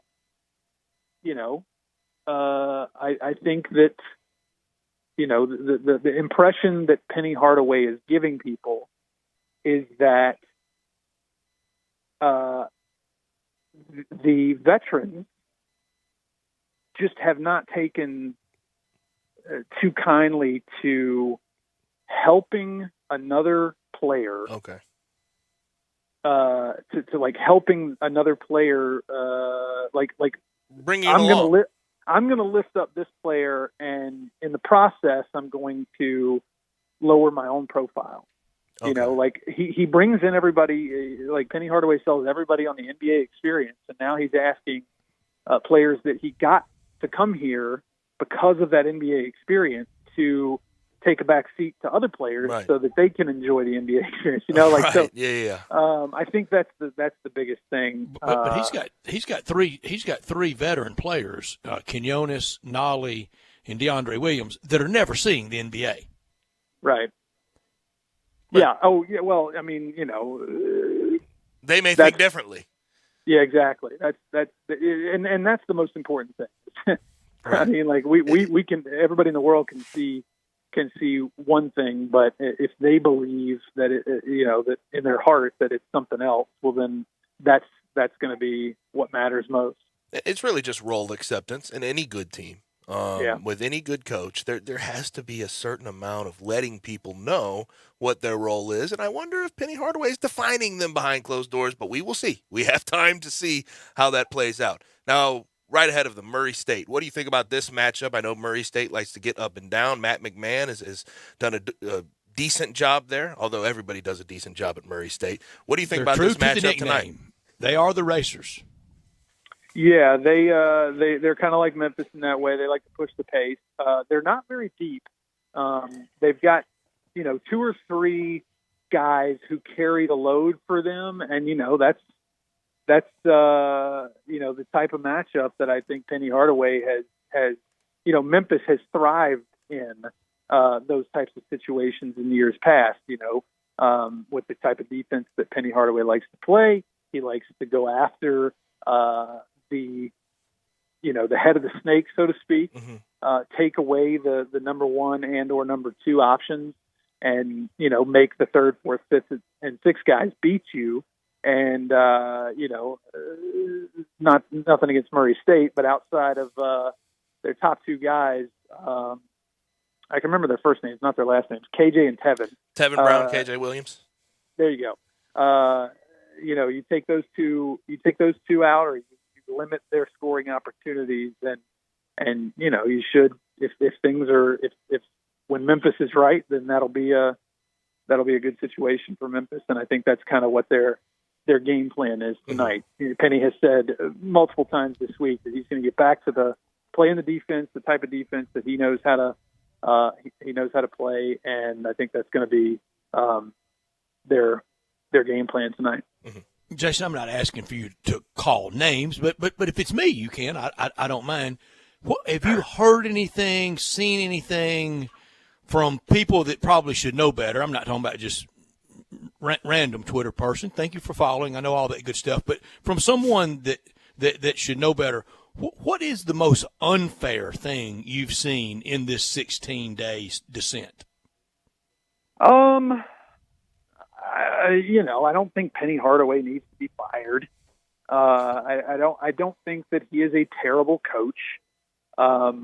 Simply because the team has lost 3 games in a row, and he has done some things in interviews and in the public eye, and said some things that he probably shouldn't have. I mean, that has led some people to say, well, I'm never going to another game again till Penny Hardaway's gone. I've seen that at least once. Yeah, that's ridiculous. And I think that is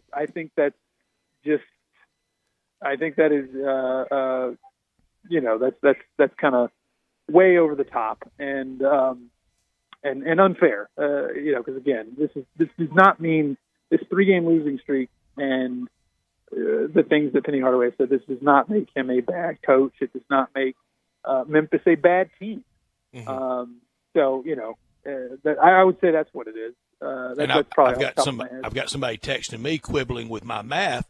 They're saying, "Hey, they won 16 days ago." Yeah, but I think a lot of people got scared that night against Virginia Tech. Okay, you want to quibble? 14 days. That's fine. Yeah, 14, 16. Who's counting? Yeah. So, Jason, this is a question. The last thing for Jason Munz here from the Commercial Appeal at Munsley on Twitter, if you want to follow him. This question has sort of come to me, and I'm having struggles with it because I don't know if Penny Hardaway, I guess defensively, he's sort of instilled an identity in what he wants to do. But you look around the country, Purdue, Baylor, Duke, UCLA, Gonzaga, Alabama, Arkansas, they all have an identity. You know exactly what you're getting out of that coach.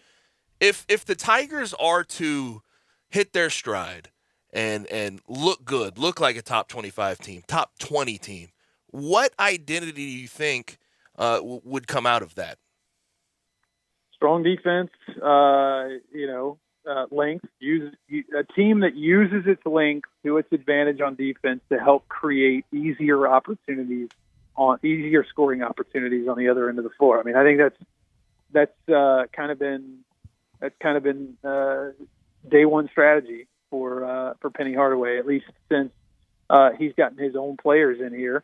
And I think that is the easiest recipe for success. It doesn't need to be, and to sort of add on to that, removing all of the one-on-one stuff on offense. Not all of it. I shouldn't say all of it, but most of it. They went through a similar stretch last year where the players just started freelancing. They would be told something, a play would be called or whatever. They'd go into a timeout and they would draw up a play and then they would go out there. The players would go out there and just do something completely different. I feel like if this is going to get turned around, it's going to be because the defense doesn't even give the offense near as many opportunities to freelance. And I think that will solve a lot of the problems. And look, I mean, they're still a good defense just because they gave up 80-something to Georgia and got spanked by Iowa State. Their defense is still ranked in the top 20 in the country. So, I think that fixes a lot of problems, and I think that's what they need to lean on. Yep, and they play Murray State tonight. A win would go a long way to at least getting their mind in the right place. But, Jason, we always appreciate you, man. Thanks for joining us. All right. Thank y'all. Have a good one, Jason. Again, you can follow him on Twitter and his work at the CA at Munsley on Twitter. And that's the identity thing. That's something that I just keep coming back to. What? I know defensively there's an identity with this team, although it's been lost the past couple of games. It's not been great. It was not great against Georgia by any stretch of the imagination. But offensively, I know you want to get out in transition. I know you want to do those things. Gotta take care of that ball. ball. You got to take care of the ball. And at some point against good teams, they're going to ask you to play half-court offense. What's your answer? What are you going to do? And I just have not seen the answers through 4 years, besides with Jeremiah Martin running the helm. Besides with Jeremiah Martin being the guy that was distributing and scoring 40 points a game. So we will see what they get done tonight. But tonight at FedEx Forum at 7 o'clock. When we come back, we switch gears. We get to our Friday football forecast. Not a lot of games this weekend, but we will give you our picks on the other side on Sports 56 98.5. This is your buddy Johnny Radio wishing you and your family a very Merry Christmas and a Happy New Year. And don't forget to join me for Happy Hour, 11 to 1, Monday through Friday, right here on Sports 56, 98.5 FM. You've heard of James Gaddis Jewelers, but have you heard what they've done lately? Everything. A tremendous selection of diamonds and jewels, gold, silver, and much more. Lots of watches, tons of custom-made jewelry, fine gemstones, bracelets, necklaces, so many choices. Romantics will love the one-of-a-kind estate and vintage jewelry. James Gaddis has experts to help you with wedding and engagement rings, plus 2 repair experts for fine watches and jewelry. Layaway and financing available. James Gaddis Jewelers at 4900 Poplar. This holiday season, head into Edwin Watts Golf Shops for the hottest gifts from Callaway and Bushnell, featuring Callaway's Epic Woods, framing the future of speed with speed frame and AI technology for maximum ball speed and maximum forgiveness. It's the ultimate epic driver. And don't miss these hot gifts from Bushnell, like the Tour V5 and the Tour V5 shipped with pin seeker technology, or the Wingman with Bluetooth and audible GPS for distance. Edwin Watts Golf Shops is home of the 90-day satisfaction guarantee, or shop us online for the holidays at worldwidegolfshops.com. The holidays are fast approaching, so start on your list now at Mid-South Hobbies. E-Flight Airplanes, Athearn Trains. Mid-South Hobbies has a huge selection of cars, trucks, and boats from Arma, Losi, Axial 1/10 and 1/24 scale cars, trucks, and crawlers. Spectrum batteries and all accessories are here now. Santa shops local. Hope you do too. Make your holidays fun and exciting at Mid-South Hobbies. Open 7 days a week at 4862 Summer at Mendenhall. Call 901-682-9402 for more details and information. Merry Christmas and Happy Holidays from Mid-South Hobbies. Do you know one of the best things you can do for your employees or family's health? Provide Arctic Clear bottled water. Arctic Clear bottled water is your locally owned and operated bottled water provider. Arctic Clear is 100% natural spring water with free delivery and setup, dependable service, and no long-term contracts. What an easy choice. Call Jeff Manus today, 901-382-2363, or visit arctic-clear.com. Arctic Clear bottled water. Call now, 382-2363. That's 382-2363. Hey, Jeff Allen, I hear you're making everybody holiday happy over at Gossett Kia South Mount Moriah. That's right, Randy. We're closing the year with the Gossett Kia Command the Season sales event. Not to mention, every Kia comes with a 10-year, 100,000-mile powertrain limited warranty program. Plus, right now, I've got 2022 Kia Forte 179, only $27.99 due at signing. Or get a 2022 Kia Sportage LX $199 per month, or 2022 Kia Sorento $279 a month. Both $34.99 $6.99 due at signing and all 36-month leases. So whether you live in Horn Lake, South Haven, Olive Branch, or Memphis, and let's not forget Lewisburg, you'll be happy at Gossett Kia on Mount Moriah, 2680 Mount Moriah or KiaMountMoriah.com. All 36-month leases, $650 acquisition fee, $30,000 per year, 20 cents excess mileage. Sorrento, NGO 92178, MSRP $30,875. Sportage in 7017 625, MSRP 25815. Forte 8429 506, MSRP 21035. Includes all rebates and incentives. Must finance through Kia. Excludes tax title and license with approved credit. See dealer for complete details. Offer valid through 10321. Dealer stock only. Listen Sundays at 11 a.m. to join Idlewild Presbyterian Church for worship. Idlewild is a PCUSA church located in Midtown Memphis.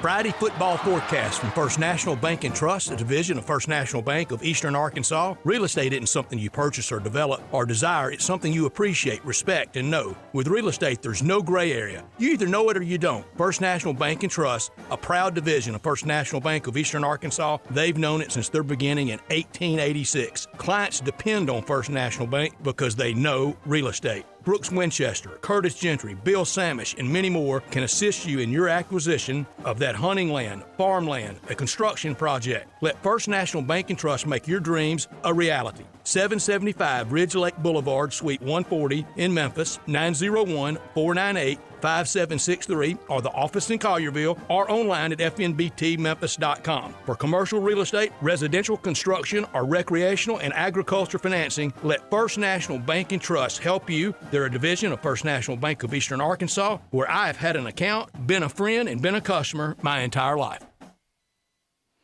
And it is time for our picks. Only one college game that we'll pick. We'll have all the bowls starting next week. We'll pick the bowls as they come up on the schedule over the next few weeks, but only one college game to pick today. But thank you so much to First National Bank and Trust, a division of First National Bank of Eastern Arkansas. They are stable. They are secure. They're solid, reliable, and consistent. We appreciate them so much in Eastern Arkansas since 1886, and now with the two offices in West Tennessee and more on the way in 2022.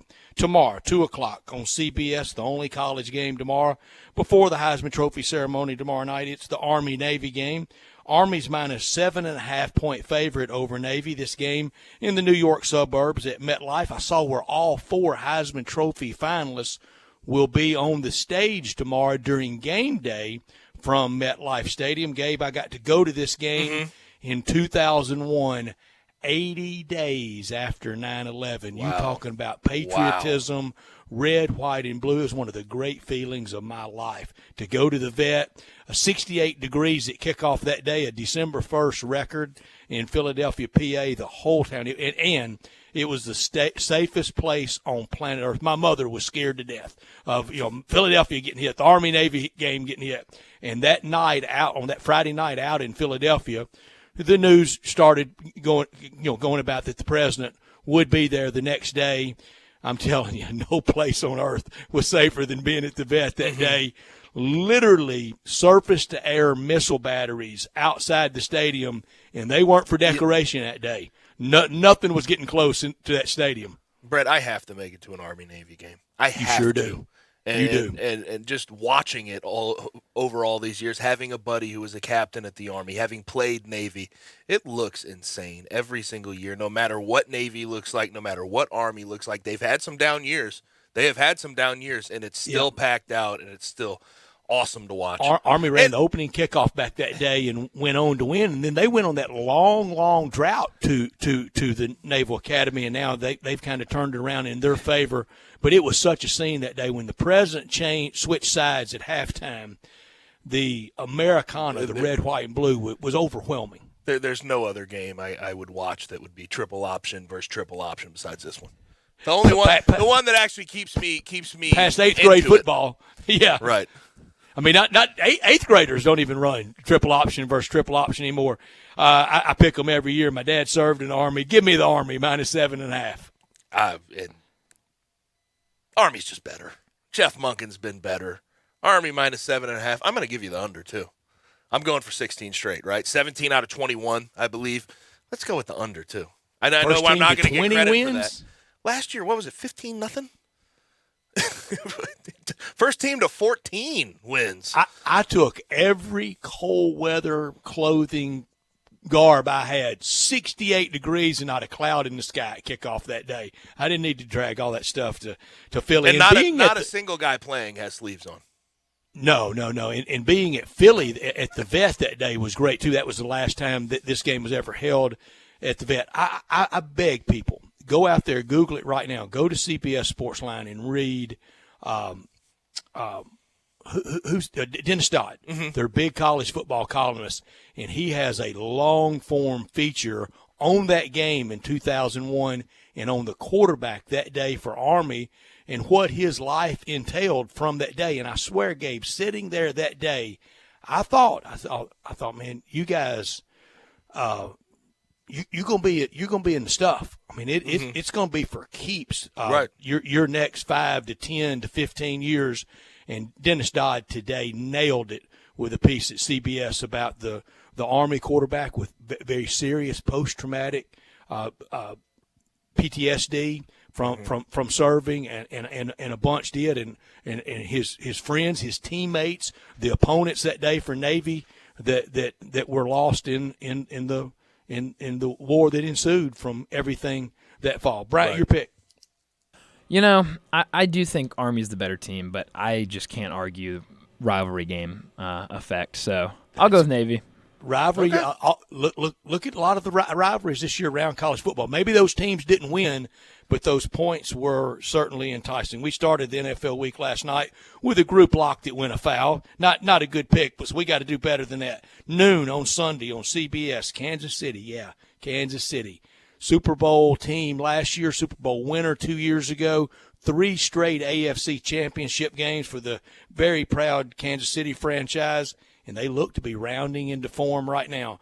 They're 9.5-point favorites at home at Arrowhead over Las Vegas. Bryant, you pick first. I'm going to go with Vegas. Okay. I agree. I'm going with Vegas. I like go. Vegas plus the 9.5.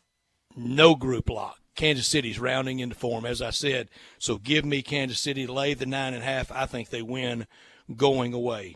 Noon on Sunday, Fox, Dallas minus 4.5 in our nation's capital against Washington playing much better of late, one of the great rivalries in the NFL. It's like a college rivalry when these two teams play. I don't know if they play the song anymore, Hail to the we can't say that word. Football team.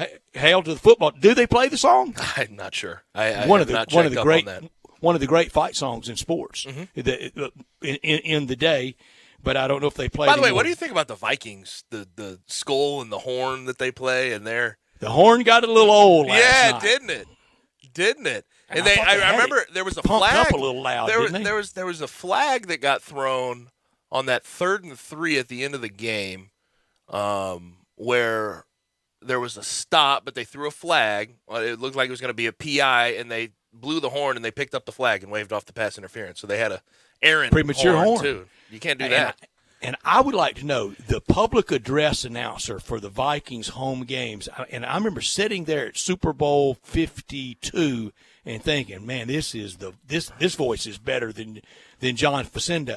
He may be the PA voice at every Super Bowl. I don't know who it is, but last night I could hear him, and I thought, yeah, that's that guy that was so good, sitting there at the stadium that day. But on Sunday, give me Washington straight up. They win the game over Bryant Dacus's Dallas. Bryant, Cowboys. let's hear the pick. Come on. No, Gabe, I want to hear yours first. No, you go I want to hear first. yours first. Well, yours is obvious, so go.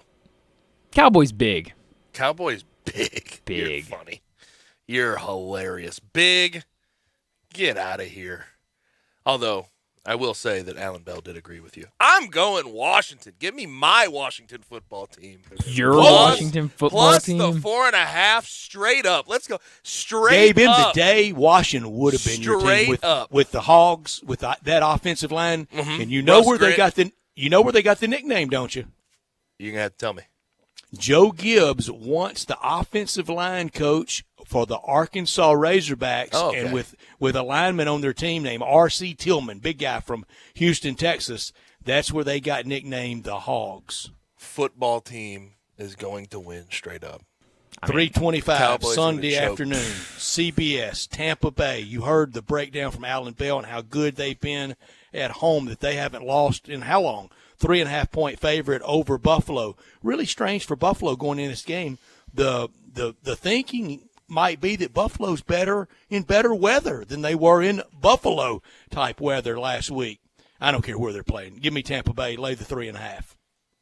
You know what? I looked at this game, and obviously Tampa Bay has been fantastic. I'm not going to take anything away from Tom Brady, MVP-like season. Buffalo, I like in this game. I like them straight up, just considering what they're good at sort of feeds into beating the Bucs. They're good at throwing the ball, not very good at running the ball, so they can avoid the Buffalo? run. I think pretty close.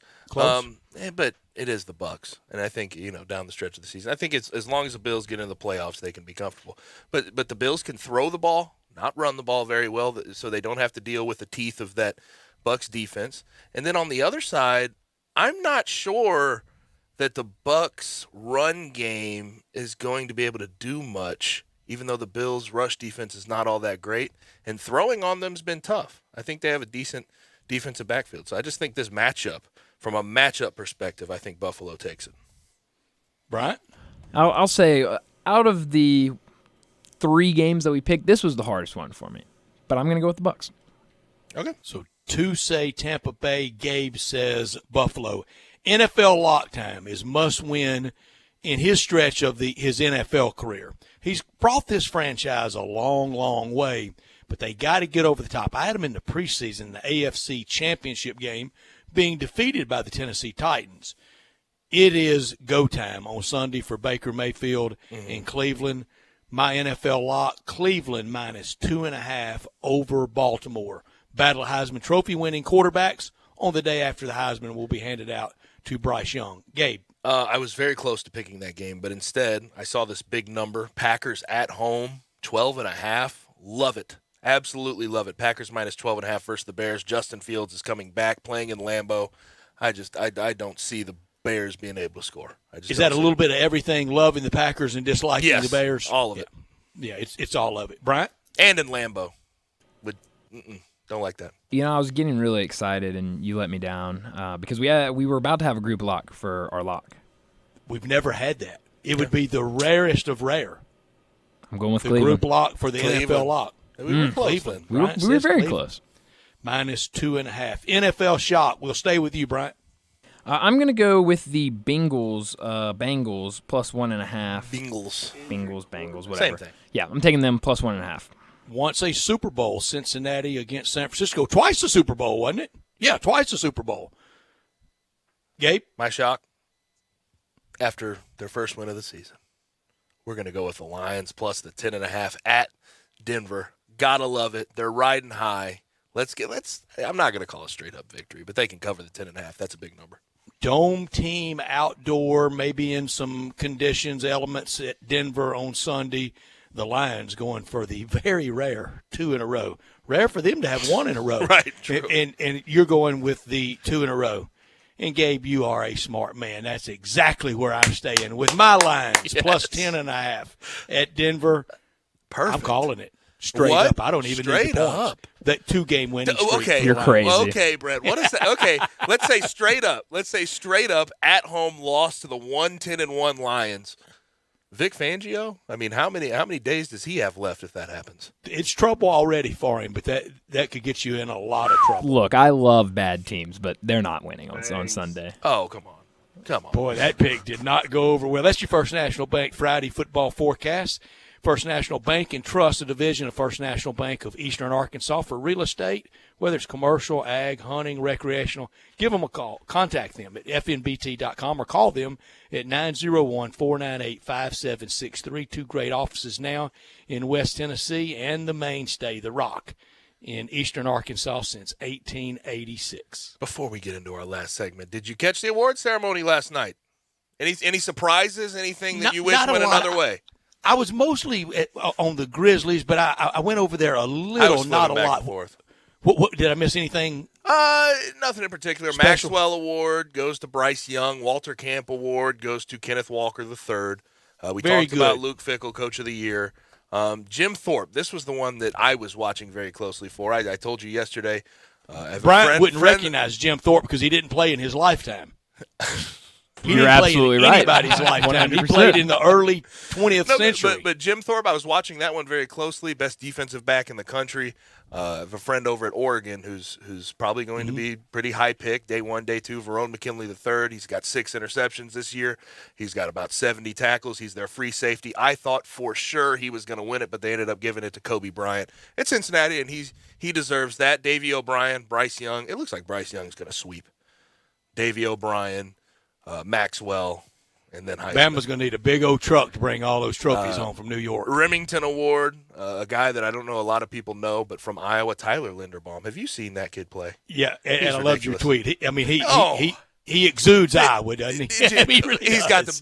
got the big wide chin, like the sort of scruffy hair, clean shaven, center, O-lineman. And then did you hear? I don't know if you saw the interview, but they were asking him about what he does in the offseason to keep him in shape, and he was talking about Balin Hay. I said, this is Iowa.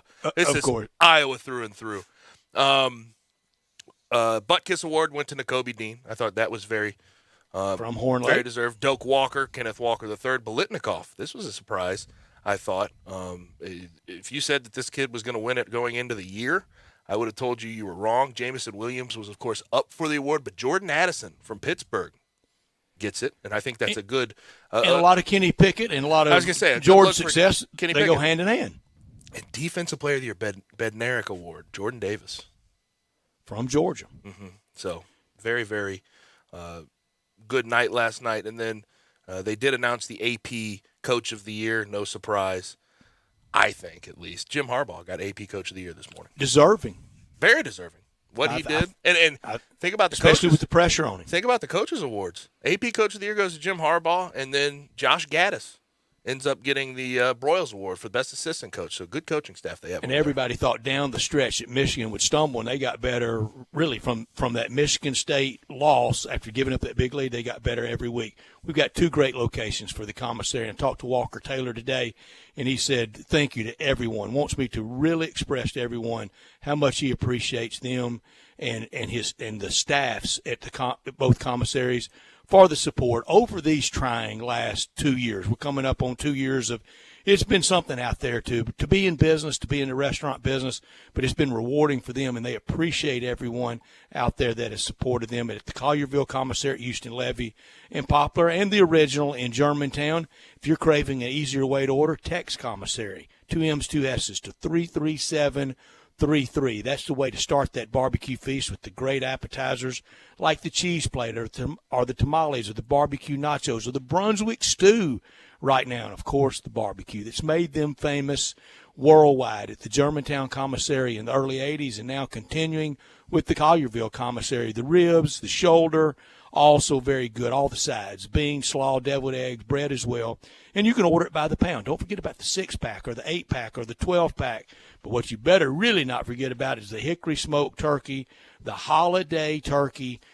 So many people enjoyed that, including Gabe and his family. At the last round of holidays, you better get on the list. Check it twice for this next round, 754-5540, or online at commissarybbq.com. And also the desserts, lemon icebox pie this time of year, the seasonal pecan pies, and the terrific banana pudding. All the food so good at the commissary.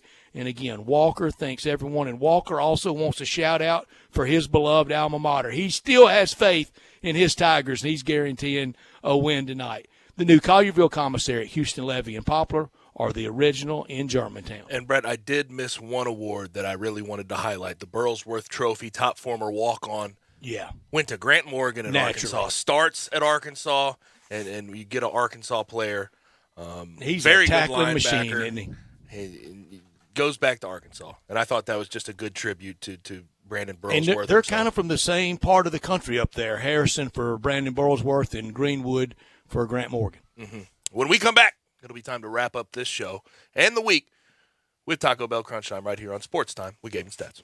You have opinions? The knowledge that I have matters. We want to hear them. Call or text us on the AutoZone listener line at 360-8255. That's the AutoZone listener line at 901-360-8255. Get in the zone, AutoZone. The Memphis Tigers are once again teaming up with the city of Memphis for the annual Tiger Toy Drive to help families in need during the holiday season.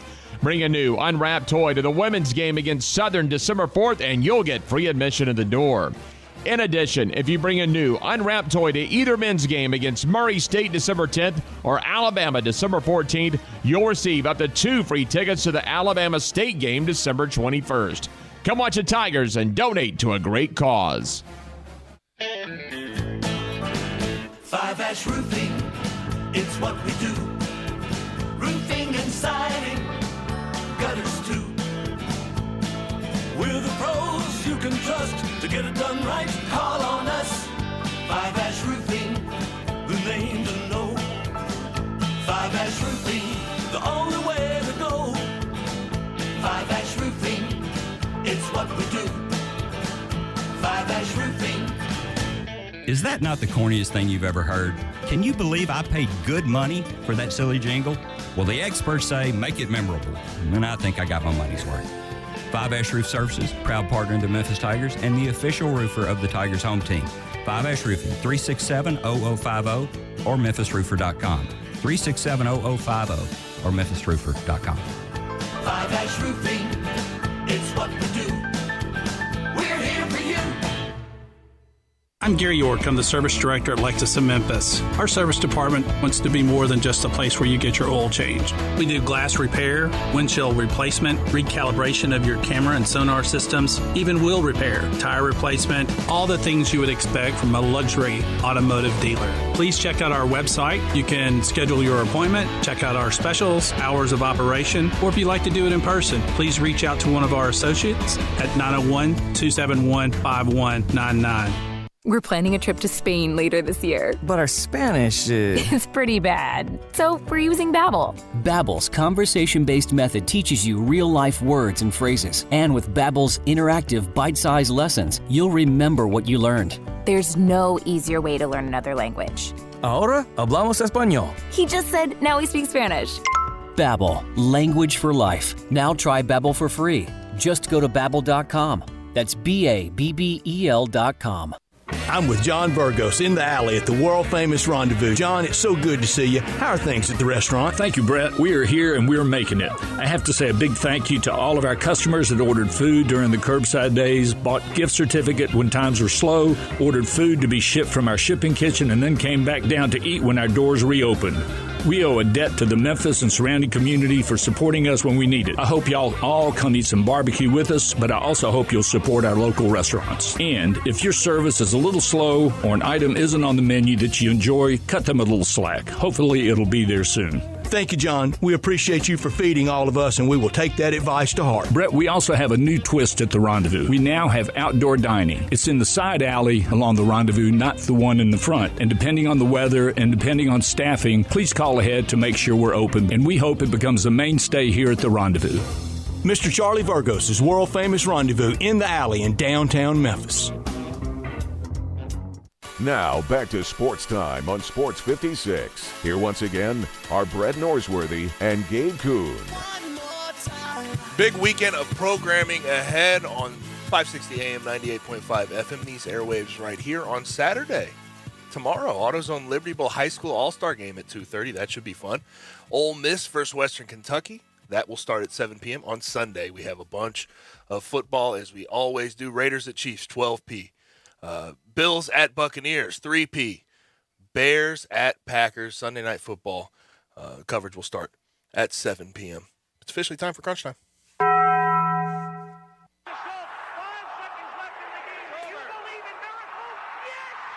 Go crazy, folks!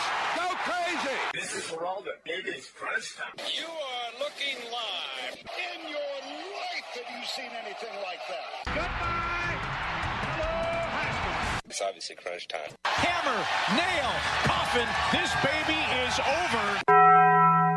The double steak grilled cheese burrito, so good. Double the steak with nacho cheese sauce, seasoned rice, red strips, sour cream, and the 3-cheese blend wrapped inside a warm flour tortilla, with even more 3-cheese blend grilled on the top. The double steak grilled cheese burrito, it hits the spot now at Taco Bell. And at Taco Bell, when they say they are feeding people's lives with unexpected good, they mean it. Bowl food you can't get anywhere else. Just learned right this second, Duke is finalizing a deal to make Texas A&M defensive coordinator Mike Elko the school's next head coach. So no Jason Garrett, huh? Mike Elko to Duke. Yeah, Jason Garrett was Poor rumored this Jason morning. But what I Garrett. really learned today is that we have some blue bloods in college football, and I say blue bloods. I do the air quotes. Texas, because I think they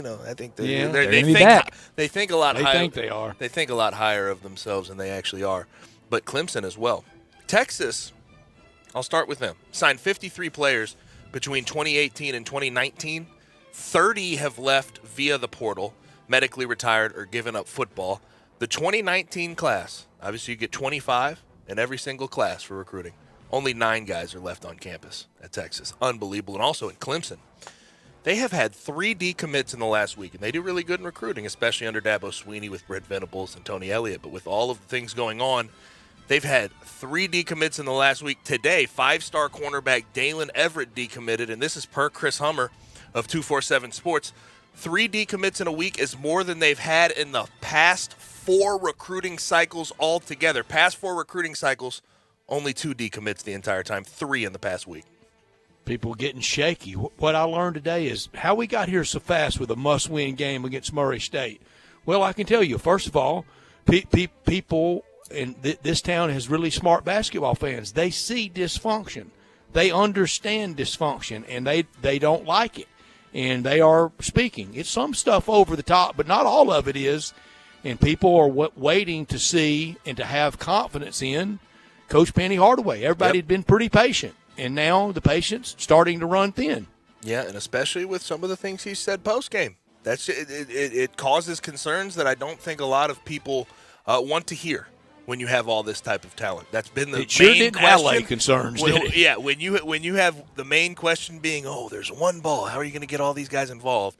When that starts to show its face, 8 games into the season, you start to get pretty concerned. What I could have done without. Rest in peace to Demaryius Thomas. Of course, Broncos legend. Just was fantastic. Won a Super Bowl, 4-time Pro Bowler. He's from Georgia. He passed away in his house last night. They're investigating what happened. They don't suspect foul play, but by all accounts, was it medical issue? It was a medical issue. He was actually suffering. He had been suffering from seizures due to a 2019 car accident. But by all accounts, just a very, very kind guy. Gave back to the community. Never heard a bad word about the guy. So just very sad to hear. Dead at 33. I could have done without. We can address Kenny Pickett's fake slide on the fly and change that rule, but we can't do anything about targeting until the offseason. Yeah. I figured they'd come out with something. If you fake a slide, it's where you start. And the defensive player can't do anything. And Big weekend in town at FedEx Forum. Tigers tonight, Zebo night tomorrow night, 54 Army, to City. Navy. And the SEC matchups tomorrow in college basketball, really good. I mentioned Mississippi State and Colorado State, but also a AAC SEC, Houston and Bama, and Cincinnati and Xavier. They usually fight in that rivalry, don't they? Yeah, they usually do. But that's all we have for today and the week. Thanks for joining us. Thank you to Jason Munns, Drew Barrett, Bruce Marshall, and Alan Bell. For Brett, for Bryant, I'm Gabe. Enjoy the rest of your night and weekend. We'll holler at you on Monday.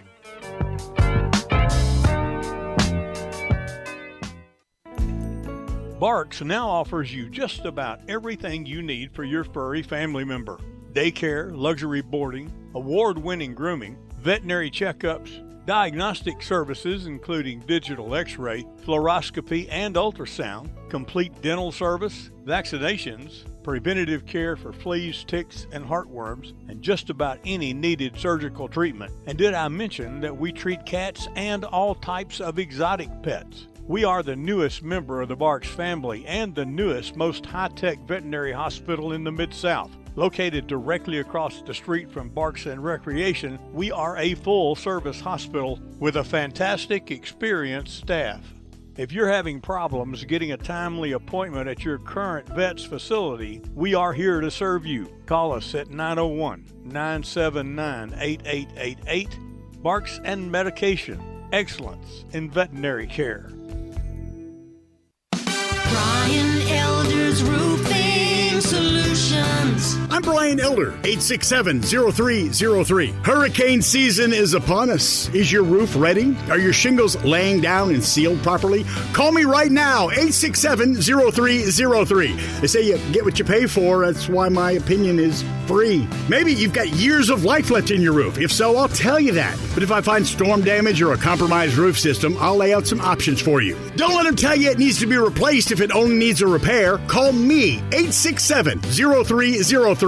Has your insurance company already seen it and rejected your claim? Maybe they're correct. Most of the time, they're not. They do tend to become more reasonable once I get involved, though. 867-0303. I'll measure your roof from outer space or BrianElderRoofing.com. Call 867-0303. Brian Elder's Roofing Solutions. So who's hitting the road for the holidays? I know there's a lot of people who want to get their car, truck, or SUV road ready. How about you? Gotta love this news from our friends at Auto Universe Germantown, 7300 Winchester, just off 385. Get this, full service maintenance with no wait time, and you can get an appointment for any day. That's unreal. Big discounts right now for everything from brake service and wheel alignment to replacing wiper blades, rotating tires, checking the battery, even servicing the transmission. Call Auto Universe Germantown today and ask for Robert. Great deal on the oil change and brake check. Or ask about the deal on the radiator service. There really is no wait time. Call for an appointment and get it done. Professional detailing is 20% off now, and you can get paintless dent removal in the Collision Center. Happy holidays from Auto Universe Germantown. Incredible selection of pre-owned luxury vehicles and full service with no wait time. 7300 Winchester or eautouniverse.com. We are Sports 56